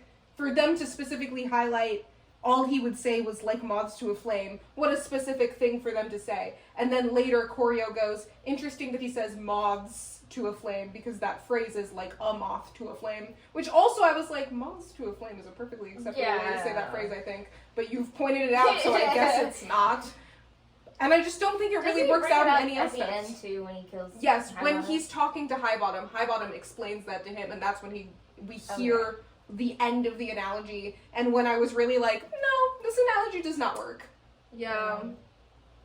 Just wanted to point that out. I feel like they're like, oh, it's like flames. We always do flames for the Hunger Games. And I'm like, moths? I know we're gonna discuss it later. The Hunger Games as a concept is very cruel, not the most effective by any means. And I know that's some of what we're talking about, but I'm like, I understand being like, this is too cruel, I don't like this, I don't want to turn this in. Dr. Gala being like, this fucking genius, let's snap this up, this is gonna be the thing. And I'm like, it honestly took a lot of work to get it to work even a little bit, and it was so many moving parts to get it to work. It was kind of fragile when it all fell apart. Yeah. Well, because Yeah. My next annotation, another one about Sejanus, this specifically to your point about us being like, oh, it's pretty clear that he doesn't like Sejanus, but everybody's saying they're best friends. When Sejanus is he's silent and withdrawn, Choreo goes up to him and goes, what's bothering you? And don't say nothing. To which I annotated, this is love, the feeling of his fingertips licking across your skin. Oh my god. Oh my god. But also, like, yeah, you didn't need to do that. He does it because he's trying to gather intel. You didn't need to do that. Yeah, he keeps checking on Sejanus a lot, and he also is like, he's not truly vulnerable with Sejanus ever, but he shares a lot more of, like, his stuff with Sejanus than he has with most of the other characters, I think. Other than, like, Tigress. Yeah. Because I went in being like, wow, I'm sure Lucy Gray and Snow is going to be, like, this interesting love story. And I'm like... Yeah, they're in love. The great tragedy of Choreo. Like, the thing that really tips him over the edge isn't truly his experience with Lucy Gray. It is what he does to Sejanus. Yeah. And they have a really interesting relationship. It's so interesting. God. Wow. Yep. Sorry, I'm just thinking My next annotation is Sejanus is complaining about being a peacekeeper and about the hanging they had just seen. And he's like, I would love to be a medic. At least I wouldn't do any harm. I just don't know if I could ever kill anyone, Choreo. And then Choreo goes, he's annoyed, and he goes, has Sejanus forgotten that it was his own reckless behavior that had led Choreo to killing Bobbin? That his selfishness had robbed his friend of the luxury of such a statement? And then he thinks about Strabo Plinth being a munitions giant and Sejanus being a pacifist heir. I love Choreo. I love this a little bit because it was one of my favorite things about this book is even though obviously we all know that Snow is the worst person alive, there are many moments that I'm like, I follow your logic completely. Oh yeah. I do see how it is Sejanus' fault that you had to kill that guy. You chose to kill that guy. You absolutely did. And you overkilled it. And you overkilled him. And it was a moment of absolute fear for you that forever colors the way you handle yourself. But it is his fault. And I understand how that could make you so mad. And then when he's thinking about a munitions giant with a pacifist heir, and he goes, what a waste of a dynasty. I can see how it is hard for you as somebody who's like, I have all these expectations placed on me that I could never live up to because I just don't have the money to. You are well fed. You are taken care of. You could go to the academy and do whatever you wanted, and you're throwing it away. Like, that would make me upset too. It's so interesting because I know that he's sort of grafting the blame onto Sejanus when in reality there's so many people have decided they would love to fiddle with your life and pull the strings on your life so thoroughly. You could have just been a poor guy who like graduated with honors, and instead Gall and Highbottom both decided they wanted to take a little bit too much interest in a way that means you're getting toyed with in ways that are traumatizing you, really hurting you, radicalizing you, whatever. So even though Sejanus went into the thing, there was no world where you were going, I have to get into the arena after you. That was something Gall made you do. That was something where you now knew that if you didn't come back with Sejanus, you were not getting out of this arena. Still Sejanus' fault. Yeah. You know what I mean? Like, it's so interesting. He's like, I hadn't gone in, it wouldn't have been an issue. He's like, I don't have the power to blame the actual people who are causing me to have all of this strife, so I am going to blame Sejanus, and it is correct for me to be blaming Sejanus. Also, it's pissing me off so bad. It's so upsetting that Sejanus forced me to do this, and it's like, bro, Sejanus hasn't been thinking about you even a little bit. People have actively been plotting on you and your life, though, and you're not in a place to blame them even a little bit. There's nothing you could do to Gall or Highbottom. And I think that's because Sejanus is such an outsider, too. Yeah. From the capital. I did think, there's a point, I texted you about it, where when he's in the arena, they very explicitly make the point that Sejanus and Lucy Gray are foils. And I was like, I don't appreciate you explicitly making that clear to me. I should be able to come to that conclusion on my own. Absolutely a true conclusion, though. They're both without district, without being capital. Yes. They're an entirely specific class of people. They're also, Koryo is in love with both of them, so that's an important piece. And Koryo makes the wrong choice. with both of them. I will talk about the line now, because we're in part 3, where he's like, after Sejanus dies, he references Lucy Gray as his one and now only love. Yeah. Wow. That really stuck with me. I don't think I remembered that happening even a little bit. So I don't brought that up. recall it. We won't be able to find it. Can we? You don't have like a control F on everything. I might have highlighted. I do. No, I didn't. I do, in fact. What was it? And now only. Yeah, and now only. I love it. I do see it. It was a few chapters back. No, it's not. Oh, it was coming up. Okay. He found. Yeah, you're right. It's right after Sejanus dies. That's crazy. They were in love. Yeah. They were in love. Like, are you being serious? Are you coming to the tree? Are you coming to the tree? Sprung up a man. They said we were. Sorry, I just want to talk about the hanging tree. Koryo immediately going, this was about Billy Tope. Yeah. Missing the point. Really missing the point. Partially because I am. After Sejanus dies, Koryo goes. Lucy Gray is the one and now only love of his life. Funniest possible thing to say. You are in love with him. Can't believe he died without having gay sex. We have a lot more to go between where my last annotation was and that, though. Let's back a little bit. Okay. The first time he sees Lucy Gray on stage, and she goes, "This is maybe the best night of my life," after she sees him. He was so cute. So sweet. She's so in love. She's the best person in the world. Because I was like, during the games, I'm like, I understand that Lucy's using Snow as much as Snow is using Lucy. Gray. I know she likes to be called Lucy Gray. I think the amount of care that she and love that she shares for him after when they're in District 12, I think is really like, oh, I'm like, no, she's really has feelings for you. Yeah. Interesting. She sings a song, which is great. The So I Can See My True Love Go By one. Mm-hmm. Beautiful song. I loved it very much. I'm excited to hear it in the movie. I don't know if that was in the movie. Oh, I'm gonna absolutely scream if it's not. She sings the lyrics, "So I Can See My True Love Go By," and Koryo thinks, "That's me," Coriolanus wanted to tell the people around him. "I'm her true love, and I saved her life." My annotation there is, I think I don't like it when men are in love. Mm-hmm. Later, he's thinking about when they have to walk Mayfair back home or whatever. Mm-hmm. When I don't remember. But please. But giving the people to look at something. He's thinking about it, and he's unarmed, and he feels unsafe walking Mayfair back home, and he thinks about his grandmom saying, "Those people only drank water because it didn't rain blood," and goes, "Were they out there now, watching and waiting for a chance to quench their thirst? How are we still experiencing? Why are we still racist? Person How are you still a classist? How is this happening?" I think it's so interesting how much of a nationalist Grandmam is. Mm-hmm. Peanut butter in my mouth.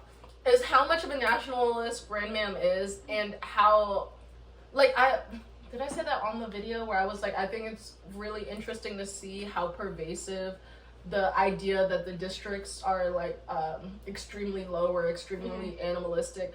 I think it's really interesting because Grandmam is nationalist, and like I believe in the capital. I believe in my family. I believe that the districts are evil. The cause of this war, it has nothing to do with our treatment of them. It is only because they love blood so much, and also me getting up and singing every single day is me doing the same thing as our troops, our boys out there. I'm just as valuable. I'm just as important of a member. And it's just so, he's got all of this stuff that has been like radicalizing him from every direction. Yeah.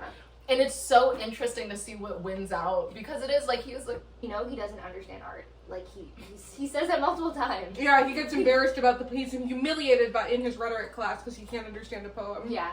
And I just think it's such and when he hears Lucy Gray's ballad, yes, the one that she's named after, he's like, I don't understand this fucking at all. It's such a good juxtaposition between Lucy Gray, who's like, I'm living through this poetry, and this is how I'm expressing myself.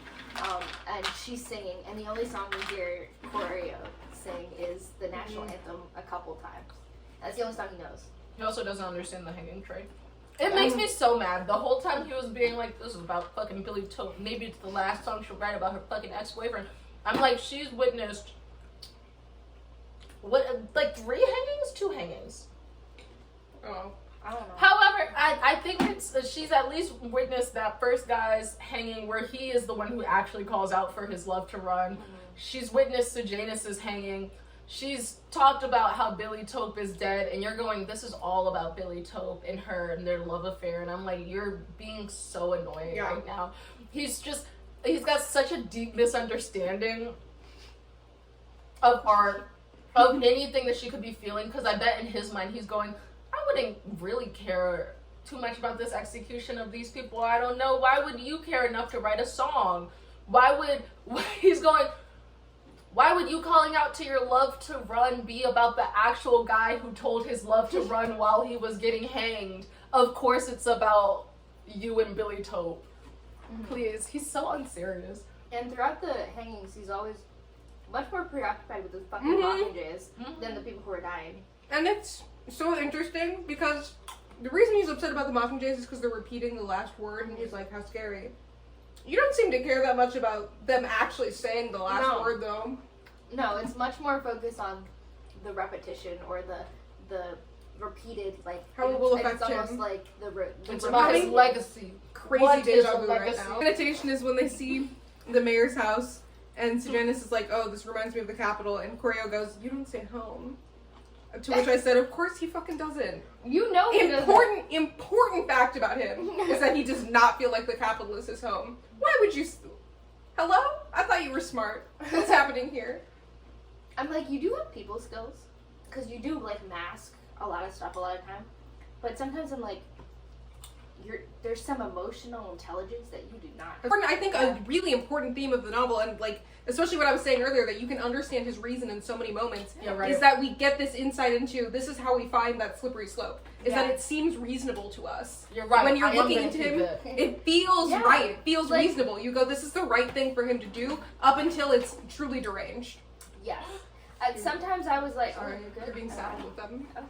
That's fine, never mind. Sometimes in the book I was like, I had to be like, oh yeah, I'm, like, it's fine to empathize with him, but I can't be taking what he's saying about other people as fact. Yeah. Like, but I think it's like... Hi. Let's be black and wear black and white over here and not I was looking in the camera. I was like, it's really fun. I was like, the specific, like, positioning of the scene, really funny. He'll lean over to me as Athena is over there. It's like the alpha male, like, line thing that they do. You know that? Where, like, a woman is the green line test. Yes. That's what's happening. Nobody wants me one. Okay. I had a quick... come be closer. I'm going to. Okay. I was like, I can't be upright anymore. When Choreo is like, I want to visit the sea, and Sejanus goes, before he says anything, he's like, yes, I'd be happy to go with you. My annotation, too kind, too loving. I love him. He's my baby boy. When he's... What is this? What the fuck is going on? Choreo. Wait, let me find out what the fuck is happening. Oh, it's before they've even seen, they're just walking into the seam, and he's realizing how fucked up the seam is. And he's just thinking about how hard it is that he has to walk all the way to the seam. Oh, yeah. And he doesn't know where he's going, and he thinks maybe he was not cut out to be a lover. Maybe he was more of a loner at heart. Coriolanus Snow, more loner than lover. I love him. And it's so funny because there's so much, like, when he really gets into the whininess, I am like, you're right. You're being so annoying. So teenage boy. Later on when he's like, I don't know, if I didn't think that I was gonna get hanged if I stayed in the district, I'm not fucking with homesteading. Yeah. I'm not interested in being in the woods. Yes. I hate this. And it's so funny. It's so funny. So funny. Oh my gosh. Loner at heart. He's like, I don't want to walk to my date. I think he's so funny because he's like, this is just too far to walk. I've given up on love. Yes, he's the worst. What are you talking about? And then, so my annotation love was, how you are you're so love. fucking weak, so horrible. You give up on your girl so easily. He is the worst. He said, I would commit murder for you. I won't walk. Sorry, I just wanted because I'll forget about it. So Janice being like, I'm so good at shooting a gun. Yes, I'm so funny. I didn't realize you guys sucked so bad. What the fuck was that about? I can't believe you guys are so bad. I've been shooting a gun since I was like fucking 2. I'm a fucking gunslinger. I didn't know y'all sucked so fucking bad. Y'all are embarrassing me. Oh my gosh. It's so funny. Not exactly what he says, but it is kind of that vibe. Specifically because he's just like, no, I was trying to do badly. I wanted to make myself look bad. And then they still immediately were like, you're better than everybody else. He's so important to me. He is the most important. Sorry, I've committed crimes.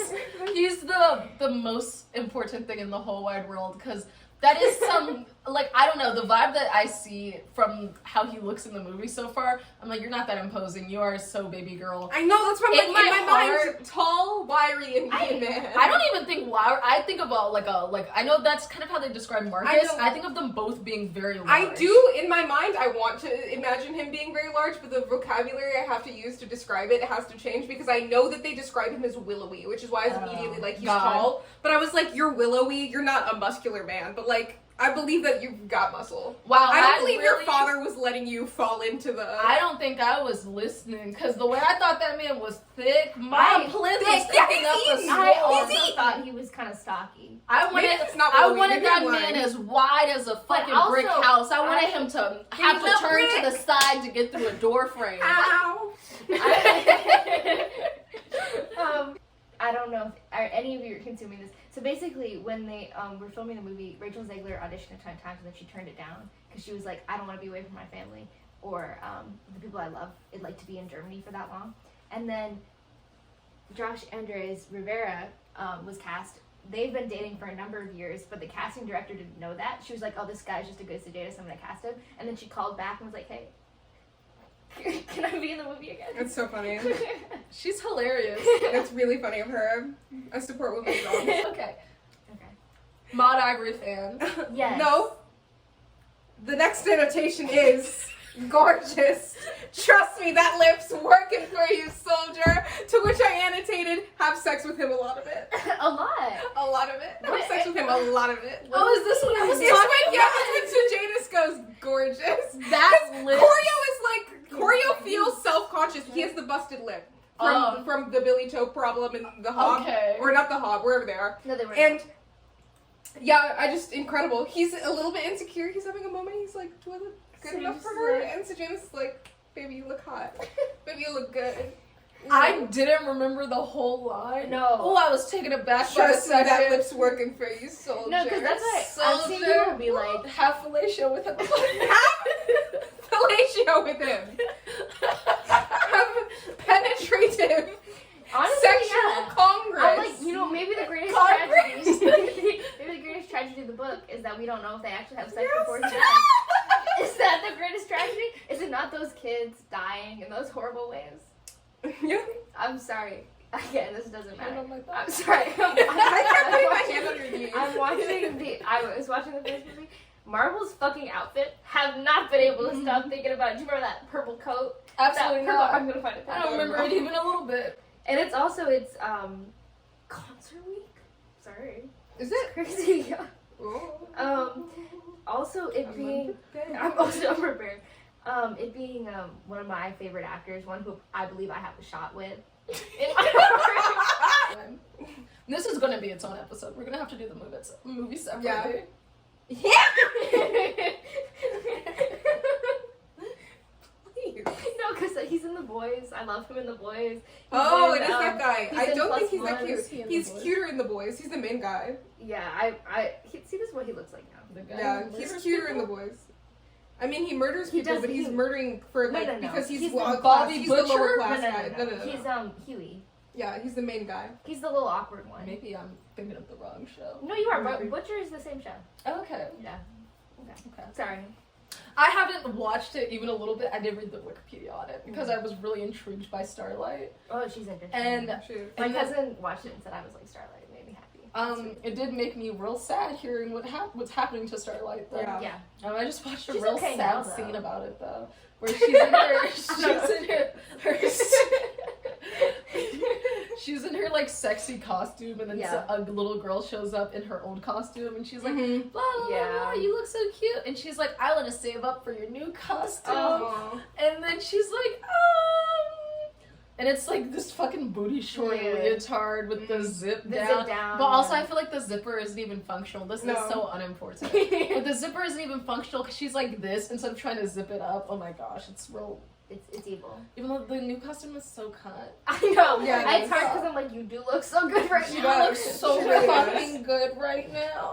You look so good right now. Anyway. Next annotation. Okay.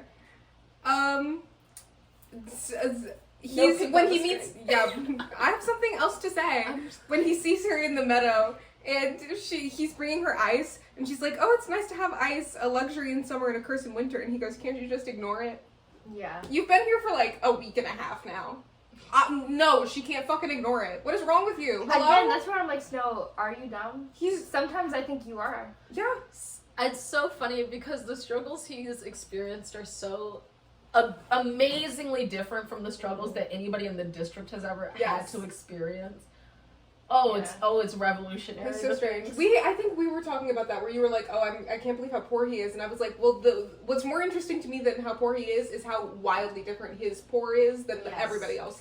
His poor is like, I do still have this provided meal. I do still have get to rich eat. friends. Yes. I still have power. Yes, there's electricity. I have roses. I have this lovely smell. I have so much. I have clothing. I have whatever. Like, I'm still fine. I just have to eat cabbage a lot.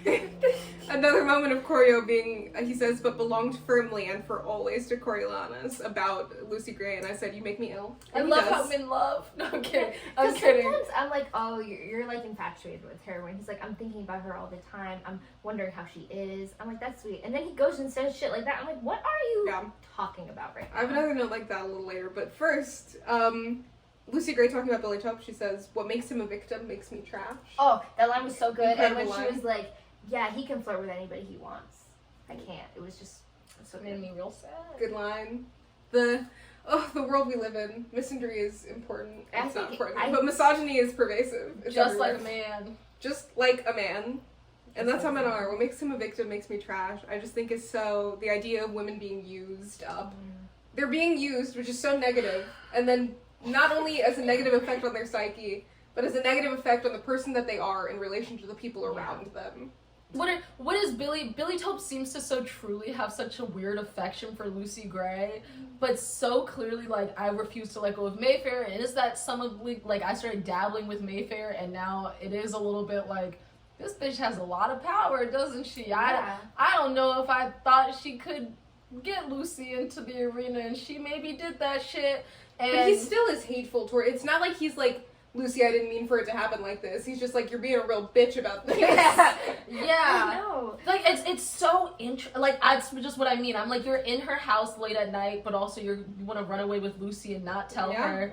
But also, you did choose to do this, but also, like, what are you getting? You chose to estrange yourself from your family, your whole family, for what, really? It was actually, like, I was stressed.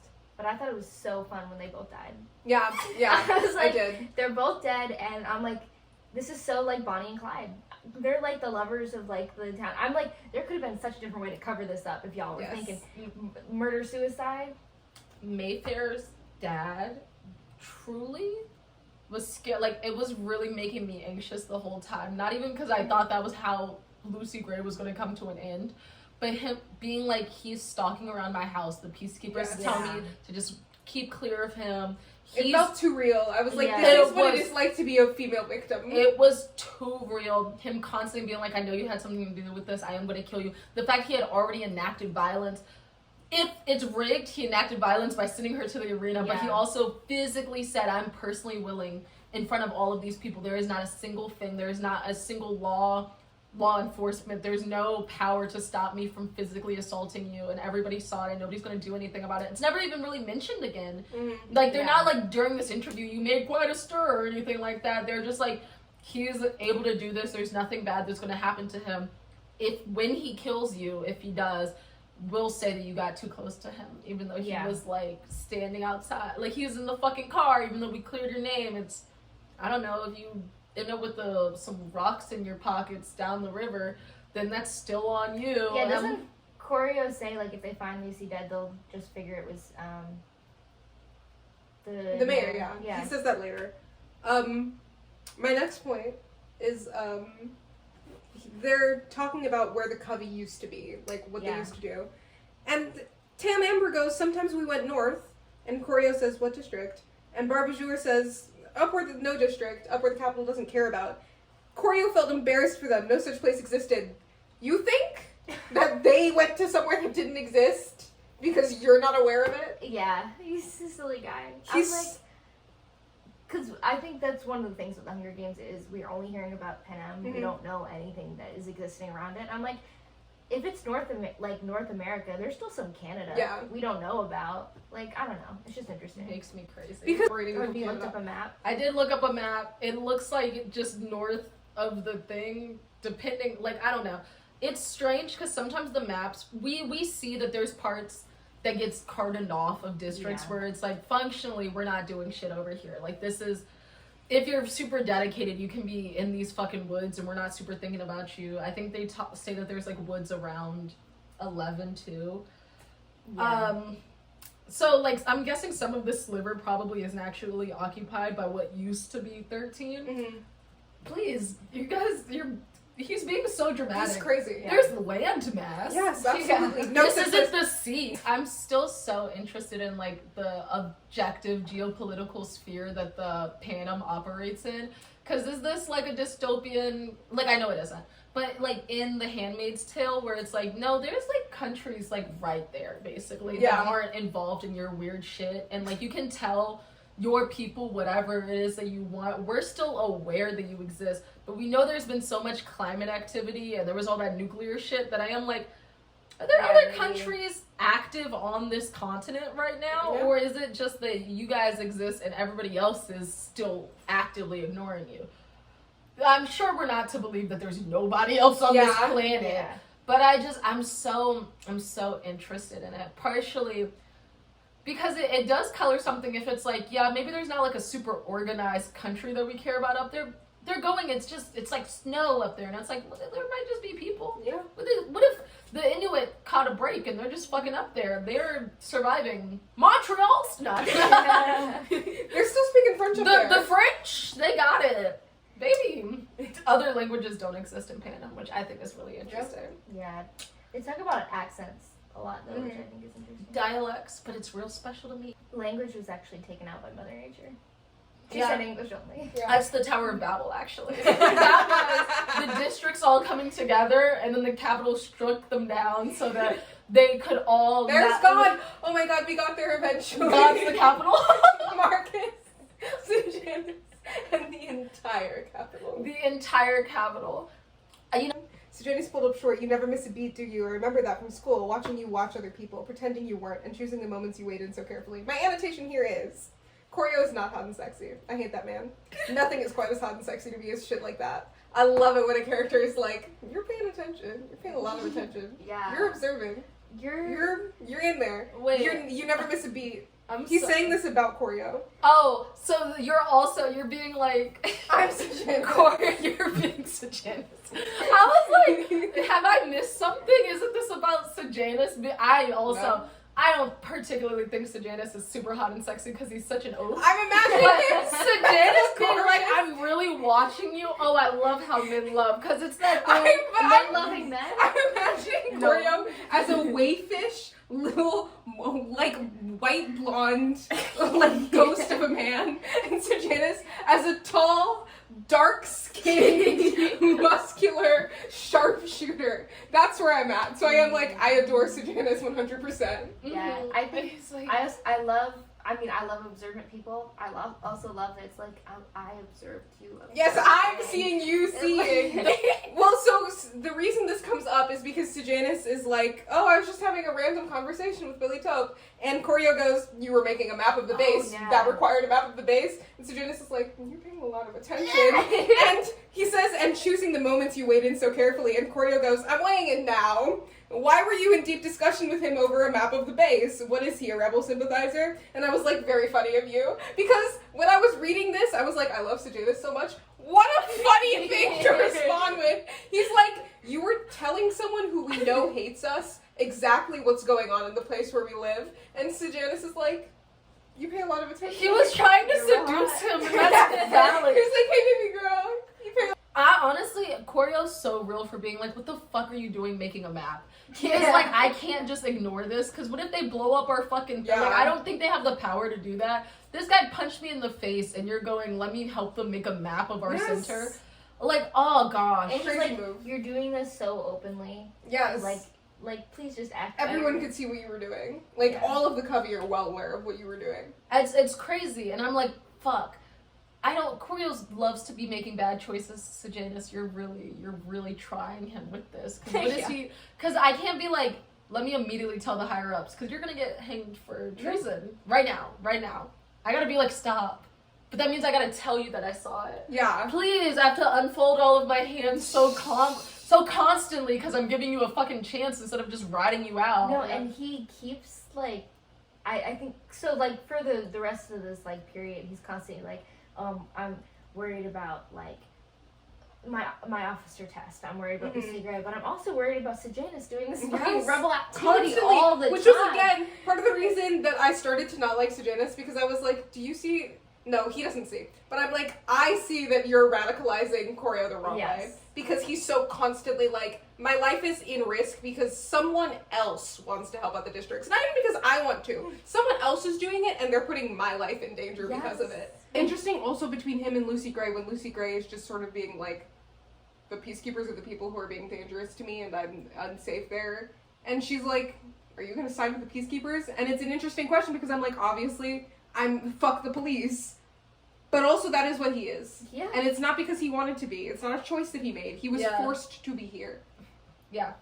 And this is also this is what's feeding and clothing him right now. This is the only thing that's keeping him mildly respectable. Because I was about to be like, oh, and I guess technically he had the option to like publicly dishonor his entire family, and then not only lose his, he was going to lose his stipend and a chance at a job that would make his family any money and probably ruin his cousin's reputation. So no more money from that either. So it was like starve on the ground, because they're like, we don't actually have any possessions with any money. So, like, it is like there isn't a choice. It just truly isn't. There's a choice. And I am like... When he learns that Sejanus is like... When he's like, basically, how come Sejanus is a peacekeeper when his father is so important and he wasn't, like, caught in cheating or anything? And Dr. Gall was like, oh, no. There's a big difference between a bad bit of strategizing and a treasonous act of rebel support. And Coriolanus goes, Corio had the unpleasant feel. Corio was in an entirely different class than his delinquent son, which is about Shraboplin. My note there was you disloyal asshole, but also how interesting. Yeah. Number one, for Dr. Gall to be like, no. Corio has to suffer a little bit. All he did was cheat a little bit. Yeah. That's okay. Your son is a traitor. Your son committed treason. Your son is a rebel. And he has to really suffer. And the only reason he's not is because you're giving us money. Yeah. It is interesting how they end up on the same playing field, but for different reasons. Yeah. Well, because it's... like, even before they're peacekeepers, I don't think Corio's thinking about it as much as being like, this is being... because Gall is like, go save him. He's being like, I guess the capital isn't super, they're not thinking about what his intentions really were. They're like, no. We knew the whole time. We've been known. And Choreo, you thought that you guys were whispering in this arena. What the fuck else do you think we thought he was gonna do in here? Just because he didn't successfully get to like murder himself and create like be a martyr does not mean that we didn't know what he was trying to do. Every time he kicked that fucking chair, we knew what the fuck. Like Gaul is so interesting. I love Gaul. I don't wish we had, honestly, because I think it was a good choice to do it the way it was done. But it is very interesting to think about what her reaction to Sejanus' death is. Because she didn't like him. She wanted him there to suffer. And I think, and she basically sent Choreo there with the purpose of, I want you to see what it's like to be without control for a minute. So that when you come back to me, you want the control more. You're hungrier. Yeah. And I'm sending you with this loose cannon. I'm sending you with this guy, who I don't like that much anyway. And then he dies, and it's your fault. And you know it's your fault because you sent a message to me. You allied yourself with me. I didn't make you do that. You chose that. When Dr. K is there and he wants to avoid being seen by her because it's an embarrassing moment for him to be reminded of his old life, he's thinking about Dr. Gall's lab, and he says the cavernous lab had contained hundreds of scientists. What interesting imagery. The scientists themselves are also creatures and trapped under observation. They're in this cavernous lab with hundreds of them. So they are two in a cave. Sometimes I think about the scientist who was like, I'll take the fall for this handkerchief. Yeah. I think that's really interesting because what's going to draw you to want to take the fall for something so so crazy? In my mind, it's the Brooklyn Nine-Nine coffee scene. I don't know that scene. I wanted to keep elaborating on because it's already been established that this was cheating, this was crazy. You know you haven't been around Lucy Gray. Why do you think that taking this for this? To me, it implies that Gaul has a habit of maybe torturing people when things don't go well. And they're like, I would rather take this punishment right now than have to deal with torture and then nobody still fess up. Yeah. And I'm really, you being like, they're creatures themselves. They're in this cavernous lab. They're still under Gaul's thumb. I wonder if there was consequences to Dr. K for her failure with the Jabberjays. Like, I bet not. But, like, he's taking the officer's test. He says test taking ranked among Coriolanus' greatest talents, and he felt the familiar rush of excitement as he opened the cover of his booklet. Nerd. So Nerd. So me. Nerd. So real, so true. Later, on impulse, Coriolanus opens Sejanus' locker. Menace. Yeah. What are you doing? You disloyal asshole, but I loved it. It was great. Loved it. It was great. And then, truly... Finding all the money. Finding the money, and then the way he's like, I have to put this back the exact way. I'm upset that he has a picture of him from the district in here. I'm upset that he brought all this fucking money. I'm trying to find a way that it makes sense that he's not a crazy asshole to have brought all of this money, but I don't have an option. Yeah. You know, I know that you only brought it so you could be a fucking rebel, and that pisses me off so bad because you dragged me into your shit again. Which, Choreo isn't, like, everything isn't about him. Oh my gosh, do not come to the same district as me when I almost died. Like, I had to kill somebody getting your ass out of your previous rebel shit, and now you're coming to the same district knowing that you're gonna be on some rebel shit. I'm not a sympathizer. Leave me alone. Yeah. Leave me alone. Were you gonna turn me? You clearly not, because you're not like pleading your case to me ever. I keep catching you out and shit. Yeah. You're just everybody's gonna know that we were extremely close. At the very least, people are gonna be like, "Did you know his story?" I'm gonna have to say yes because you kept telling me shit. Yeah. This is fucked up. Sejanus, my baby boy. This is not how you have gay sex. No. Real. I think also it's very interesting that he's like, I thought I could trust Sejanus, even though I didn't like him, even though I wasn't a fan. I thought I could trust that he wasn't lying to me, and now I know that I can't. And now I'm even worse about the idea of being okay with radicalization, because I need to know that I have control over him. I need to know that I'm getting the truth from him, and now I don't. Yeah, I think that was interesting. The trust, kind of. Yes. God, he's so interesting about, like, oh, don't lie to me, Because he also, another thing that I texted this to you actually, is right after he drops the handkerchief in, he, like, is having, like, this anxiety attack, basically, over it. And he's like, from here on out, no deception, only honor. And I was like, so interesting of you. To be like, I have to be honorable and stop lying. But all of your honor is based in lies. Yes. All of your honor is about you lying to people constantly. Yeah. But this is too far. It's so interesting as he gets more and more into lying also. Yes. Because already he's here and he's going, I don't really want people to know about why I'm here. I want to deceive so that I don't have to be embarrassed. That's lying, baby. That's like a lie of an omission. If you don't want to, I understand being like, I can't broadcast my failures and that's fucked up. It's lying. And he's like lying about Lucy Gray too. From Sejanus' point of view, if I'm honest, I suspect that it's because of the shame of being rich. He's still ashamed of it. Yeah. He doesn't want to have that money. He doesn't want that connection with his parents. That money has to be from his parents, has to be from his father. And I think he wants to feel like he's still struggling here the same as everyone else, but he does have something to fall back on. Yeah. And I think it's very interesting also that Choreo sends a letter to Moth right before Sejanus dies, being like, you guys might want to like step in or something because your son is like in some deep shit. And then it all just happens too quickly for his parents to step in, which I think is so interesting because we keep seeing him do shit, and then either he's cowed out of the shit because of the idea of his father, the idea like he sits back down because he doesn't want to have to go see his father, and he's coaxed out of the arena because he doesn't want his mother to be sad. So his connection with his family is so interesting. Because also, when he does actually do crazy things, his family has to pay for him to deal with it. Exactly. And this one time, finally, his family isn't there to stop him. He's too far away and from he's the too capital. far, and he's taken it too far to be saved by them. It's interesting because while he sends Gaul the evidence, I believe that Gaul wasn't even like, you should hang him about it. I believe that Gaul was probably like, hey guys, I have really good intel that this is what one of your men is doing. I have proof.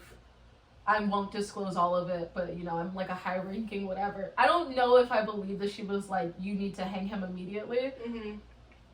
It's just sort of like, this isn't some sadistic thing against Sejanus specifically. No, they would have done it to any traitor. This is just how it works. If it had been fucking Smiley being like, no, I'm gonna escape and help the traitors escape, they would have hung him too. And it's so interesting because it is like, it feels so tragic, but like it is like, this is just what it is. I feel like it's so interesting because of what I said earlier, and then also that he wants to be treated like a regular member of a district so badly. So badly he wants to feel like, and then he finally does, and he dies for it.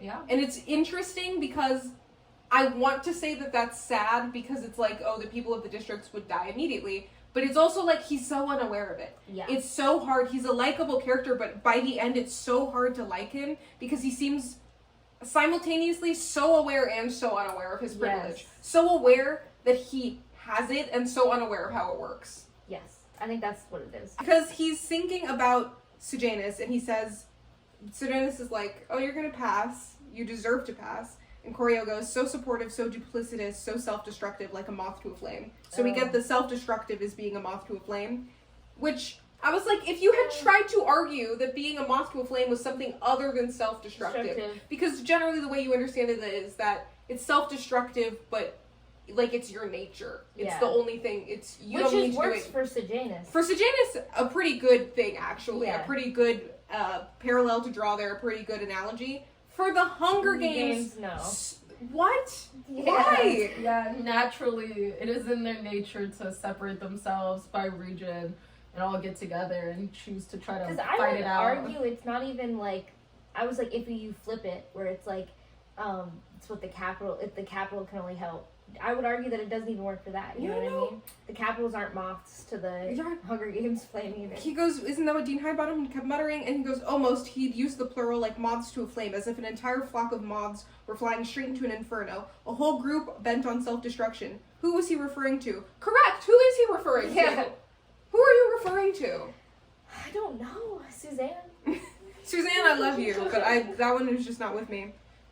When they're getting the Mockingjays and he's talking to Dr. K and he's trying to get in Dr. K's good graces and he knows how important the Mockingjays are to her and he goes, we should kill them all. The world slipped out before he could stop them. You're so funny. My annotation was Dr. Gall was right about you. What the fuck is wrong with you? We should kill them all. They're just birds. They're not doing anything. They're just birds. He's so funny. I'm like just so happy that the rebellion he has to deal with is like, we have the Mockingjays as our symbol. Yeah. And they don't even know how much he fucking hates them. Talking to Lucy Gray, and this is when they're talking about her parents actually a little bit. But he's explaining to her how much he fucking hates the Mockingjays, and she's like, oh, I like them. I hate to think of them caged up when they've had a taste of freedom. Yeah.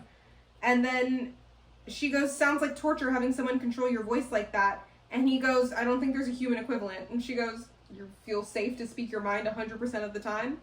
And he's like, yeah. And he even goes within reason, which means he doesn't feel free to speak his mind, because if you're doing it within reason, you don't. But timely political commentary was my annotation on. The truth was, most of what the Capitol did he supported, and the rest rarely concerned him. Yeah. Yeah.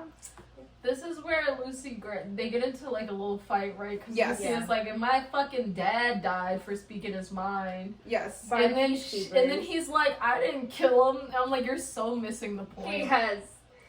So the whole thing there is, he goes, I think you should say what you think. And she goes, that's what my daddy thought too. And he ended up with more bullet holes than I could count on my fingers. And he goes, what was she implying? Even if she didn't say so, he'd bet those bullets came from a peacekeeper's gun. Perhaps from someone dressed exactly as Coriolanus was dressed now. And my father was killed by a rebel sniper. Lucy Gray sighed. Now you're mad. No, but he was. He tried to swallow his anger. I'm just tired. I've been looking forward to seeing you all week. And I'm sorry about your father. I'm sorry about my father, but I don't run Panem. Yeah, he's so interesting. Because he's like, at this point in time, he's like, oh, I don't have anything to do with anything. I'm just going about my own life. And I'm just like, that's so not the point. But it's also just that he's immediately like, she's accusing me of being... Yeah. Number one, he is being a little bit crazy, so I'm sure she's being a little bit like, yeah, my dad got shot because of people like you believing things like that. But he's also just like, she's not trying to one-up you. Yeah. She's just telling you that she doesn't feel super safe. And she's like, I don't feel super safe, and it's partly because my dad was, like, killed. Mm-hmm. And then he's like, my dad was killed too. Yeah, I'm like, please. I think it's funny how much of a false equivalent it is. You're actively a peacekeeper right now who does carry a gun. You are going to shoot somebody that I know. Yeah. Like soon, right? I'm not a rebel or a sniper. I'm just a gal with a guitar and a drink.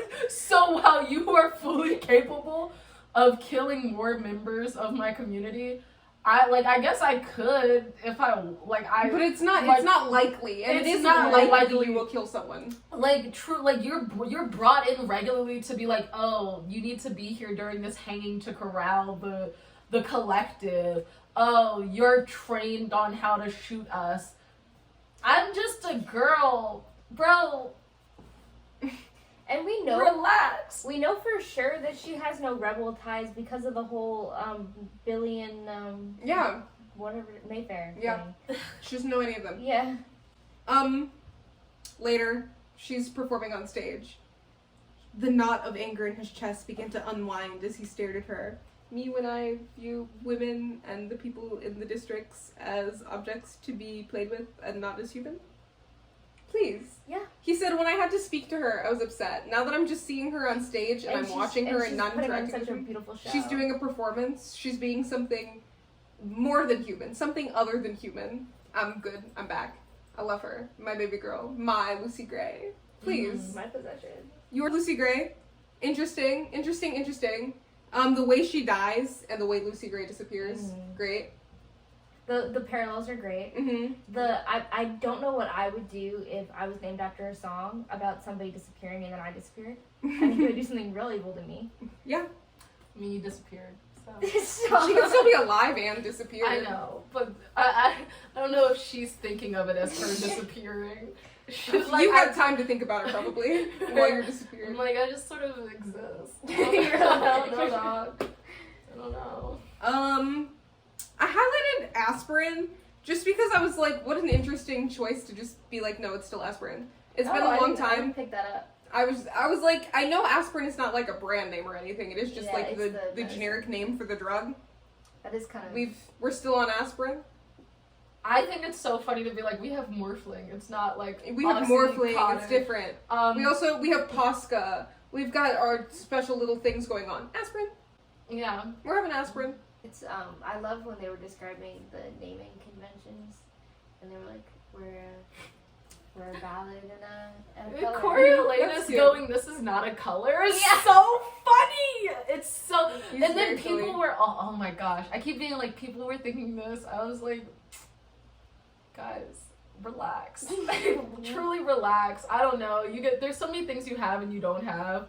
So him being like, some of you guys have really defined colors and some of you guys have like just sort of words that we do kind of know. Like refer to if a someone color told me their name was Clerk Carmine, I don't think my first thought would be Carmine is a shade of red. My first thought would be like, oh, I guess your name is just Carmine. Interesting. Yeah. Like, I'm not gonna immediately be like, Azure is blue. Azure, I think I would be like, that's a shade of blue. Carmine specifically for me, I was just like, no. If somebody said their name was Maud Ivory, I would be like, I don't. Ivory wouldn't come to me, Are you from District 2? Yeah. Are you like the Plinths? That's what I would be doing over there. Yeah. So when people were like, he's so lame, he doesn't respect the covey, I'm like, guys, I know we're all upset that he did literally go boo. Yeah. All of these are not immediately me going, this is a color. Yeah. Oh, Billy Tope. I'm not immediately gonna go. No, I was also like, when I was reading this, I was like, it's crazy that she's Lucy Gray, and then Maud Ivory, and then Billy Tope. What are all these boring beige neutrals that are coming up? Barbazour, perfect. That's Clerk Carmine. No one, why aren't you Billy Vermilion? Billy Vermilion! William Vermilion. But like Maud Chartreuse, or Maud Mauve. That's what I was thinking the whole time. But I was just like, why? Why is I kept thinking. He says, like it or not, the Capitol's the only thing keeping anyone safe. So funny. He's so Blue Lives Matter coded, I wrote. He's so funny. Yeah. Please. Really. Safe is such an without interesting us. word. Yeah. Safe from who? The Capitol is keeping this Capitol. Like, I know he's not. He finds Katniss, roll credits. What did he, sorry, he hadn't noticed the connection before. Oh yeah, about the colors. Sorry, I said idiot. When he went, I hadn't noticed the connection. I was like, you fucking idiot. But I think it was because after he was like, I don't even know what Azure is, I was like, that's fair. Because he goes, Azure, Taupe, and Carmine weren't colors he recognized, and I was like, okay, fair enough. But I was like, Lucy Gray, Maud Ivory, Barbazure, they're colors. Please be normal. Okay. But I take it back now. I take it back a little bit, because if it's like 50% of you guys. I was gonna say, if he doesn't know that those are colors, I am like, that's very fair. If you hear those names and you're like, I didn't know that was even a color, I'm like, that makes sense. Also, I'm imagining them saying their names with like little bits of accents, and me being like, I recognize this even less than reading this. Yeah. If I hear somebody be like, my name's Billy Tope, I'm like, Yeah. okay. You're All like, right. it could be anything. My name's, what is it called? Something Carmine? Yeah, Clerk. My name's Clerk Carmine. I did think it was really funny that his name is Clerk. Not Clark. Clerk Yeah. Carmine. I loved. CC. I mean, I loved all their names because it was just so like, not necessarily musical, like the way it was pronounced, but just so like, they didn't always roll off the tongue, but they were memorable. Yes. Too many memorable names means that I'm not remembering none of you. Too much memory, no memory at That's all. why I feel like Lucy Gray actually ends up being the most boring of the names. I'm like, I'm recalling it. I know she's the main character though. But I'm like, God, it's so easy to remember. This elimination of he's talking about the Mockingjays. He goes, this elimination of the capital birds from the equation deeply disturbed him. Here they were, multiplying like rabbits, completely unchecked, unauthorized, co-opting capital technology. He didn't like it one bit. Come on, man. They're living creatures. Co-opting capital technology. Oh my God. He's like, Sejanus isn't even dead yet. No, he's not. He's like, these birds that like are literally just living. They didn't ask to be born. He's like, I want them all dead. He's like, fuck they're, y'all. They're so treasonous. They're so evil. I'm like, they are just existing though. Yeah, but of course, great representation of how important control is to him and how tied to the capital he is. How much the capital represents him as a person. I do love that the Mockingjay population is still alive and thriving. Yes. By the fucking by Katniss. By Katniss just existing. Because my dude hated them so much, and he still couldn't do it. And they end up in the games. Yeah. Yeah, right. He's thinking about, they're talking about love and trust.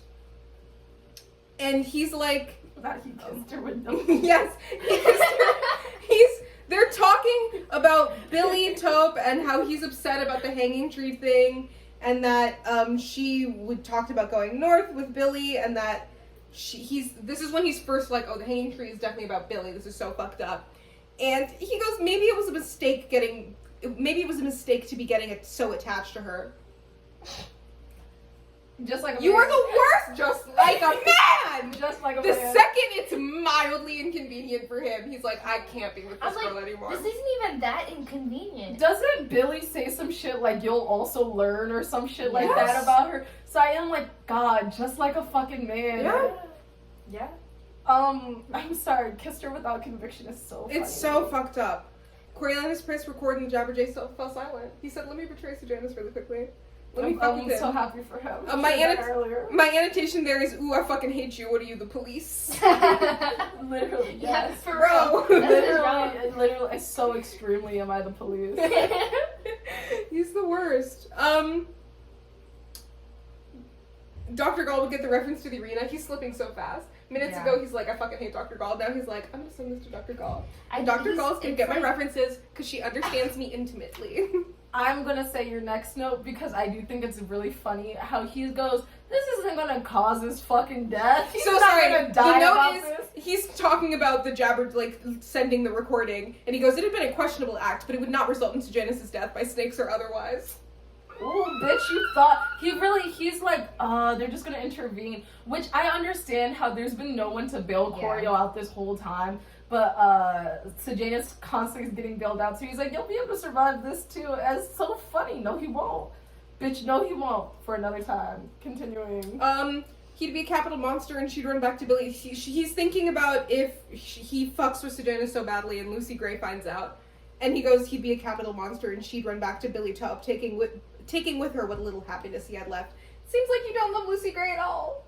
Seems like you love control and power and you're upset that you're not upset that she wouldn't be in love with you anymore because you care about her. You're upset that she's taking your happiness specifically. I think it's so funny. He's like, she'll run to Billy Taupe. I know, I'm like, does she seem like she's gonna run to Billy Taupe? Like, I know Billy Taupe is treating her like she's still an option.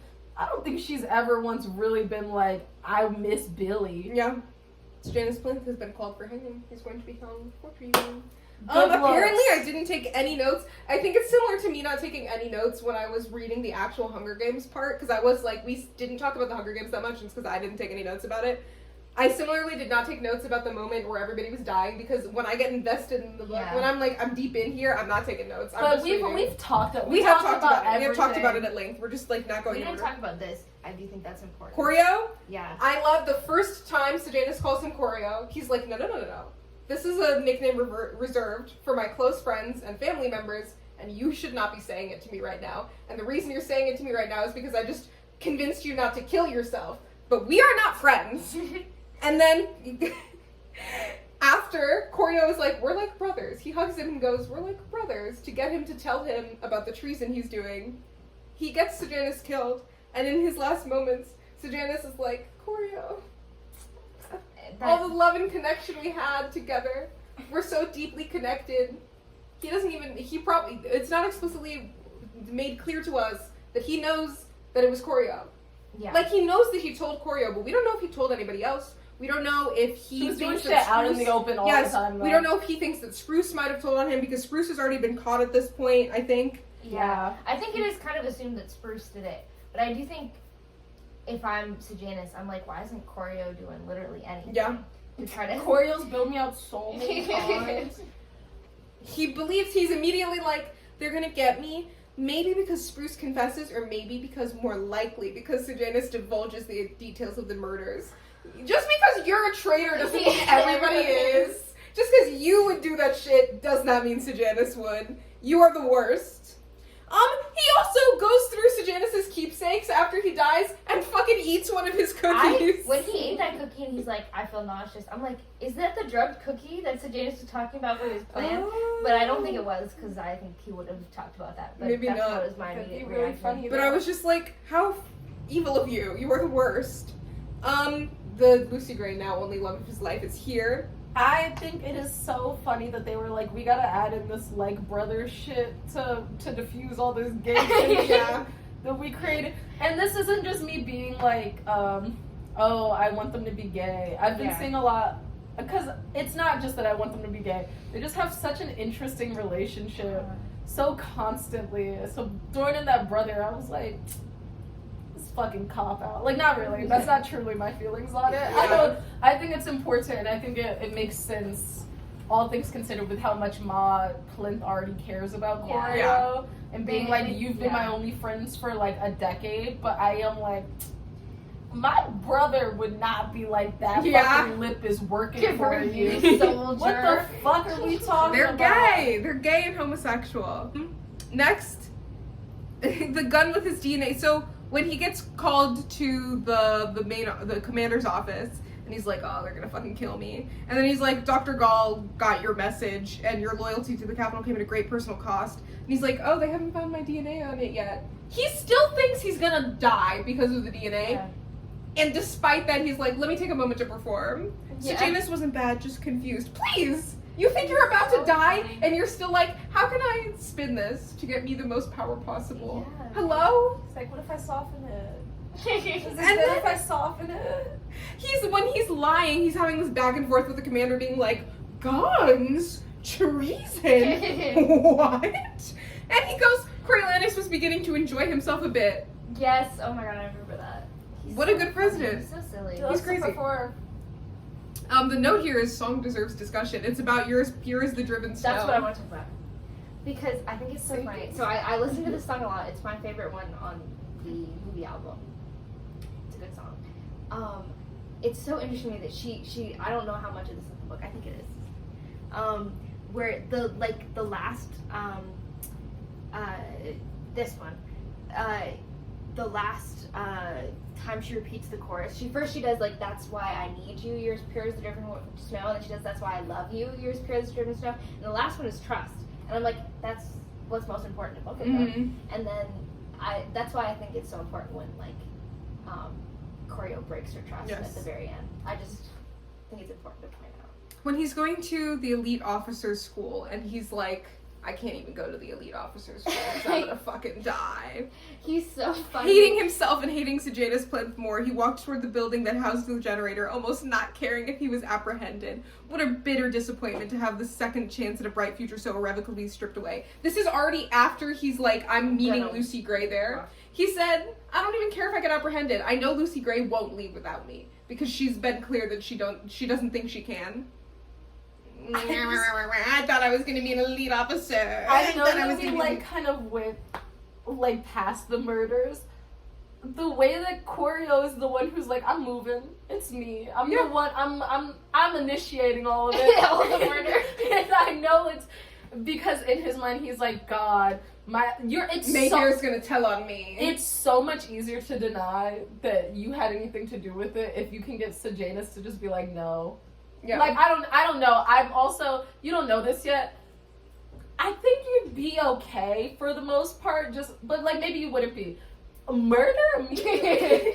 Murder the way that you did it so immediately. Yeah. And not taking control of the guns. Yeah. When DNA is the shit that got you in. It's so interesting. Yeah. He's got such a knack for violence. Makes the same mistakes. He's got such a knack for violence. But then I'm also like, I see how he's like, this is my only shot. But I'm like, murder with a gun so immediately.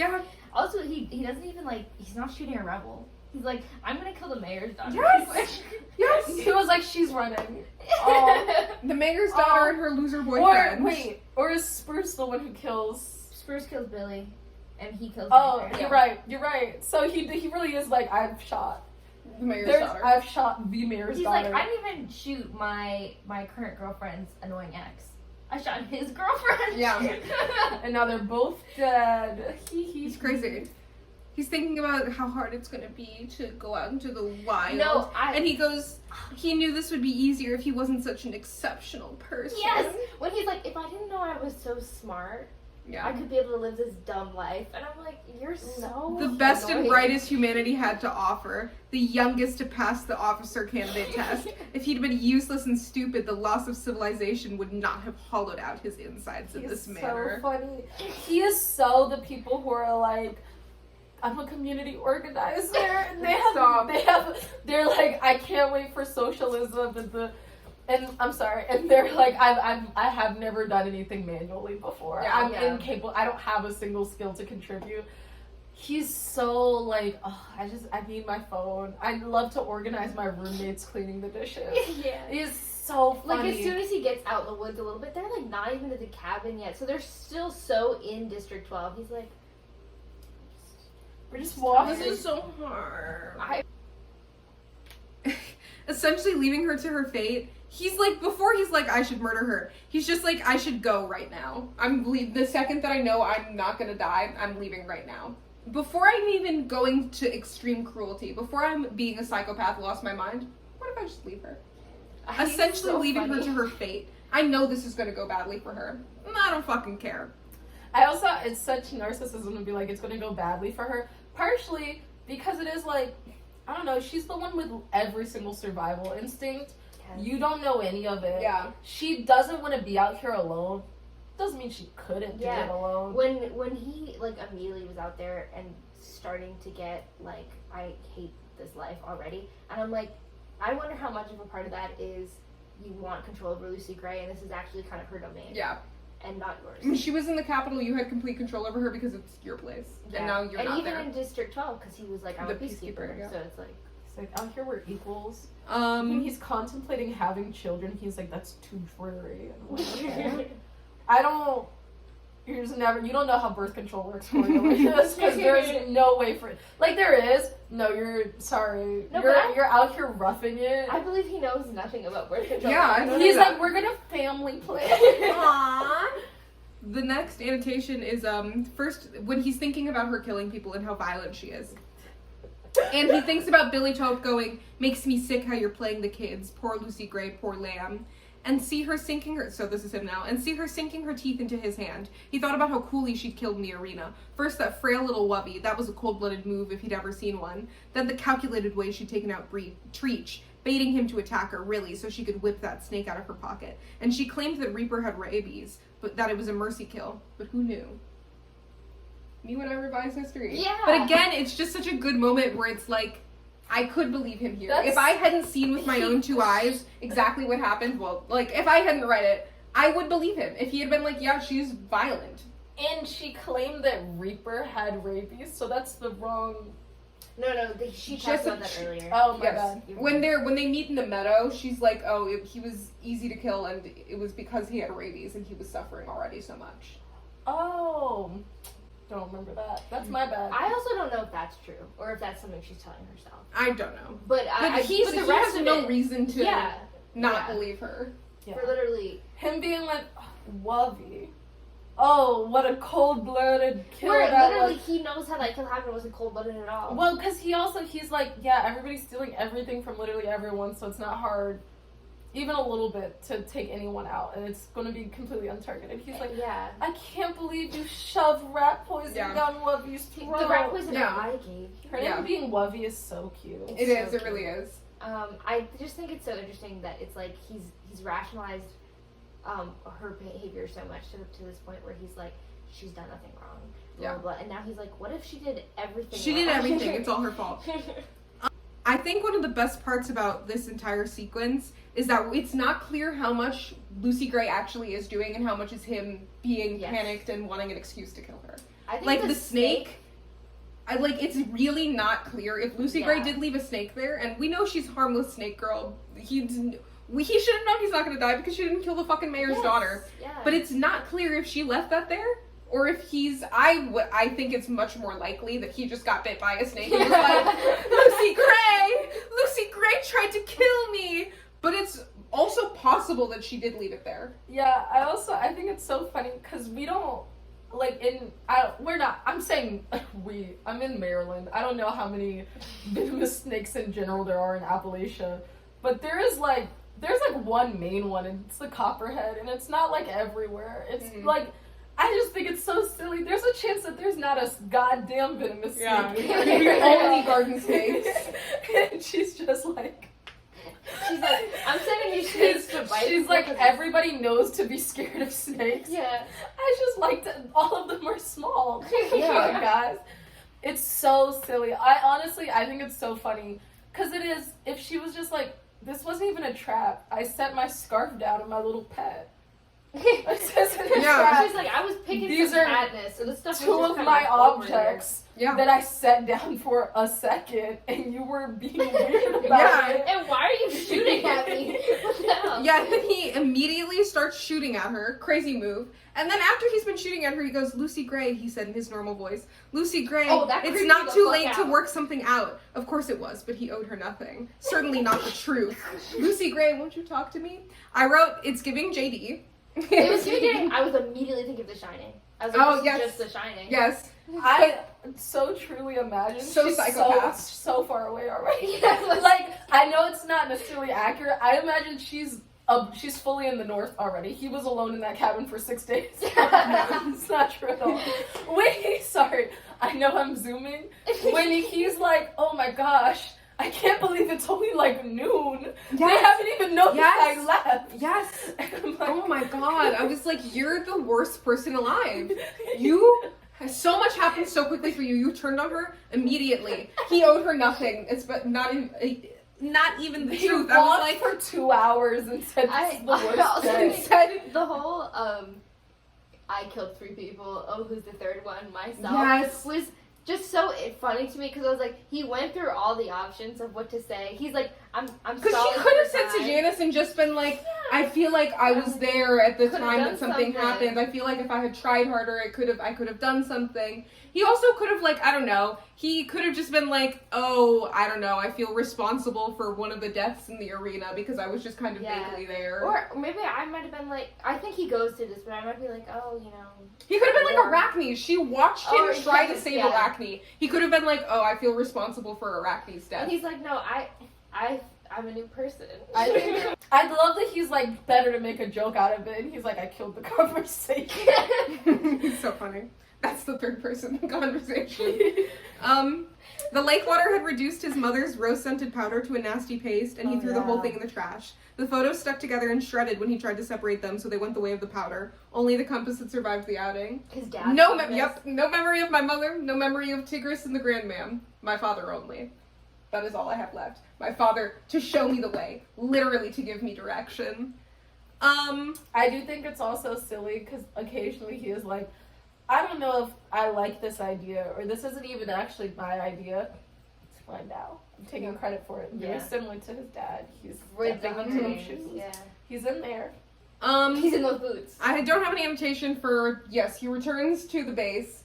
They're like, no, we didn't notice you missing. He goes to the elite officer school, and they're like, no, not going to elite officer school, going straight to the capital, baby. He meets Dr. Gall. Dr. Gall is waiting for him.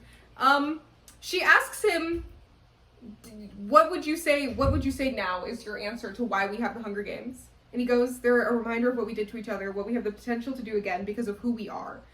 And who are we, did you determine? Creatures who need the capital survive. Me when I'm talking about myself only. Me when I'm talking about myself only.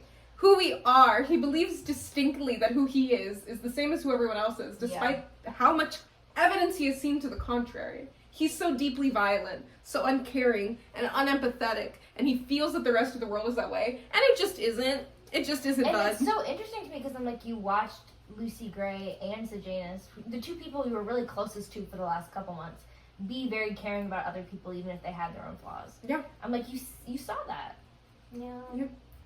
Yeah, but they held him back, so he tried to kill them, so he's I don't know. With one, at least. That's the difference between him and those people that did end up dead. He's like, I am where I want to be right now, and they're dead or missing, so...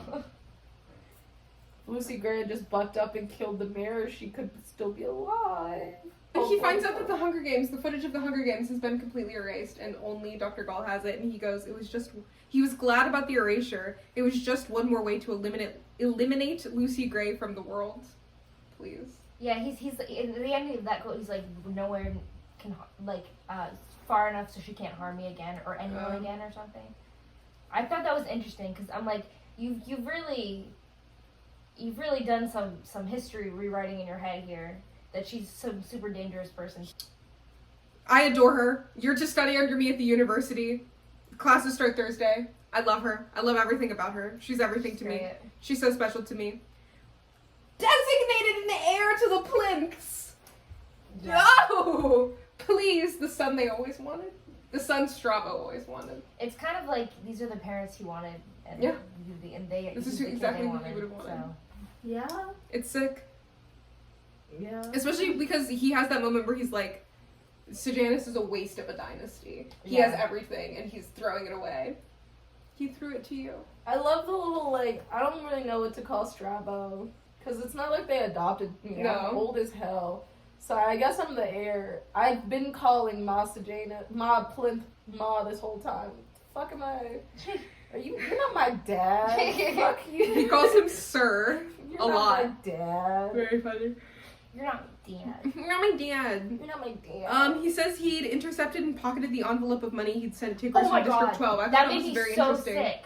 I was like, what do you mean you're not giving Tigris that money anymore? Yeah, because it's control. He's taking care of them. He's like, they live in our same house. They have everything they need.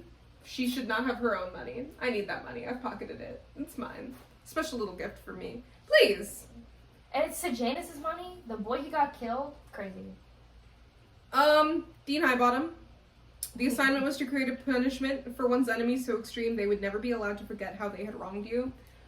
I think that's an interesting assignment to give to get the Hunger Games. They would never forget how they had wronged you specifically is the wording that's so interesting to me, because I don't know that the Hunger Games are representative of what the districts did to the capital in anything other than starving to death and occasional violence.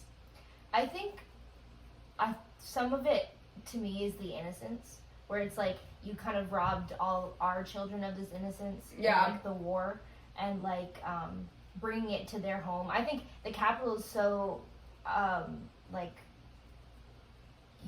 broken to the core because this war was happening on their turf. Yeah. So I think that kind of makes it, but I don't know if it's, like, the whole thing. I love him. He's great. Yeah. Still thinking about the Hunger Games. Because don't they give some justification where they're like, and this is why we do it, and this is what each of it represents? Yeah, but I don't know. I feel like some of that shit that ends up happening is like, I don't know, that was kind of added after the fact. When you think about it at its core of being like, we're just going to put like a shit ton of your kids and make them die for each other. It's like, is this so horrible that we can't forget what we did? I feel like we're just kind of, like, we're calling them tributes. It's not that many people, honestly. Like, I know that's fucked up. They do read the treaty before every reaping, though. But I don't know if the nature of the Hunger Games tells us we can't forget what we did. Especially because the dean, he's like, especially using children, and the dean goes, why? And he says, because we credit them with innocence, and if even the most innocent among us turn to killers in the Hunger Games, what does that say? That our essential nature is violent. We return to the Moth thing. Our essential nature is violent, self-destructive, like moths to a flame. Which, again, interesting, because I do think it's true that the Hunger Games are meant to show that we are innately destructive. I don't think they're being self-destructive. Our essential nature is violent. I don't think violent and self-destructive are necessarily synonymous. I don't think there's anything self-destructive about the tributes in the game. No! It would be different if we understood the games to so constantly be district partner turning on district partner. Yes. Yeah. So immediately, that's literally never happening. Yes. That's almost always fucking like, we're never together. happening. They so often are like, we're forming an alliance. I'm distraught because this person is And I feel like killing self-destructive, like, the people who allow themselves to starve to death are being self-destructive. The person you are crowning, the person you're like, this is our representation of what the Hunger Games is the person who was killing other people. Yeah. Not the person who was being self-destructive. You're actively rewarding violence, incentivizing. Like, I understand, like, it's, from a conceptual standpoint, I understand how it's also like, this is supposed to be like some kid's assignment, so it's like, it doesn't really need to make that much sense. because it's like, I don't fucking know, I got drunk and I thought I solved the world. But Dr. Gall is like, yeah, you did it. That's what I mean. I'm like, I think she's dumb. Like, not dumb. I think maybe she's like, oh, this is something super cool. Well, I think I think she actually, she has this thing about control and the innate violence of everything. I feel like she's constantly kind of being like, I am twisting my power just to be able to do what I want. Yeah. I'm more interested in having violence in creative ways than I am about teaching the districts. I think that's true, and I think that's good as a point for the Hunger Games in general, like Dr. Gall's relationship with the Hunger Games. Yeah, but not high bottoms. Yes, I was gonna say, the book, the narrative itself keeps coming back to this idea. There's several places that it comes back to the idea. The Moth thing is the biggest one, but there are other times that they're like, you're being self-destructive in relation to the games, and I just don't think it's true. Yeah, I don't know if that metaphor works. Yeah, I just don't agree with that theme specifically. That they're very That's obviously. What we think, folks. Bad book doesn't exist. No, I'm kidding. Music causes trouble. Interesting. Funny. Good for the original series. Just like music coins. This is a big tie-in. They're two sides of the same. I saw somebody on TikTok the other day be like, stitch a video where somebody was like, there's two sides of the same coin, and they were like, like, you fucking idiot. Sometimes I understand that people are looking for a resurgence.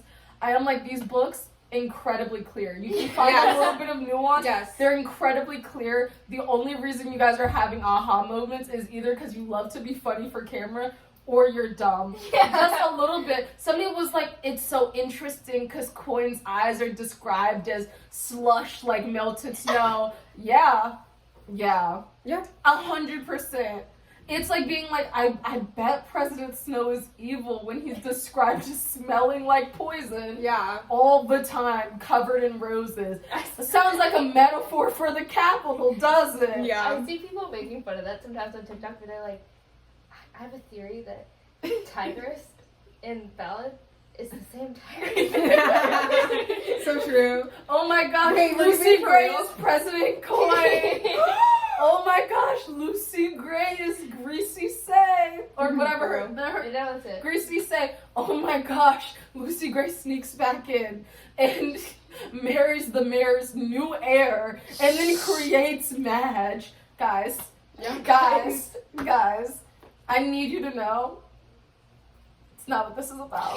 This is not what this is about. Okay. Honestly, the reason I highlighted this next part was because it's a snow pun. Thinking about Lucy Gray's song, Snow had been the ruination of them both. So funny of him. He said, it's my fault that she's dead, and it's my fault that she's ruined. That's really embarrassing for her. Do you mind if I input a snow pun? Yeah, he's like, that's not my fault. That's your fault for trusting me. Yeah, I think he's so funny. Just like a man. Just like a man. Because they will be like, your downfall was trusting me. Why would you listen when I said I was married?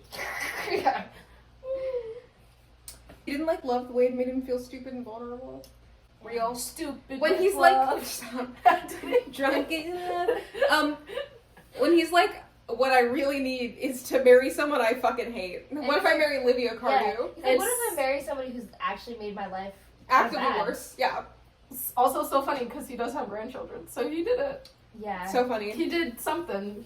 I can't imagine that he was like, I'll be president and have some extramarital children. So I believe he married somebody. Is that I'm having kids with them. I believe he might have married somebody, had kids with them, and then killed them. We see his wife. No, we don't. In the first book, don't we? I don't think we I have do. no idea. He comes out on the balcony with his wife, I think. Oh, maybe I wasn't paying Could be a close second enough wife. attention. Could be a third wife. To be honest with you, when I was reading Hunger Games, You're sick. I don't know. She's 1,000 years old. that is like so evil to me. He kills Dean Highbottom. Premeditated murder. I love it. Poison. First poison murder. Death of Dean Highbottom is so... Oh my gosh, because he's such such a villain for so much of it. He's such an antagonist of Snow's life. All of Snow's other antagonist sort of people have either become such benefits to him or are dead. He's Yeah. like, I need to not even tie up loose ends. I just want to kind of. I do just want this guy dead. He's been under the illusion that everybody else needed to die. It was necessary to his life that this person be removed. He's like, this is my first kill just kind of for fun. Mm-hmm. I think it's so funny too because he's like, he doesn't reveal to the audience at all that he's committing this murder till he leaves, and he's like,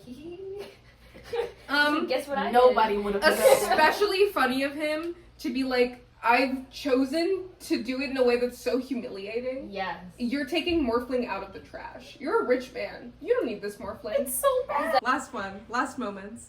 Snow lands on top. What all of Panem would know one day. Snow lands on top. I wish they knew that fire phrase. caught to I wish melt he was it. I wish all of the districts, he was like, I wish they, like, you know how it's like Long Live the Queen? I wish they was like, Snow lands on top. Snow lands on top. That's really funny. This book was really fucking good. I really enjoyed it. I had a great time the whole time. I loved it. I'm very excited to see the movie because people have really been talking. They've been saying the movie is great.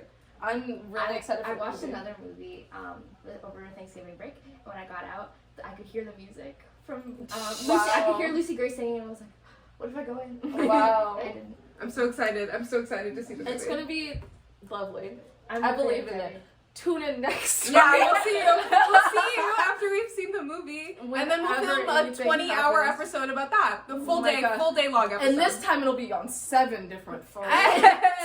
People who aren't even like at all related to the We're podcast. gonna bother her neighbor Yes. and her neighbor's boyfriend and get them to give us their phones. Perfect. Boyfriend who's not even supposed to be on this floor. It's gonna be lovely. Thank you. This was 3 girls, 1 book. Stop. Don't go with that. It's not even one book. There's also a movie. And there's technically 4 movies before it. 3 girls.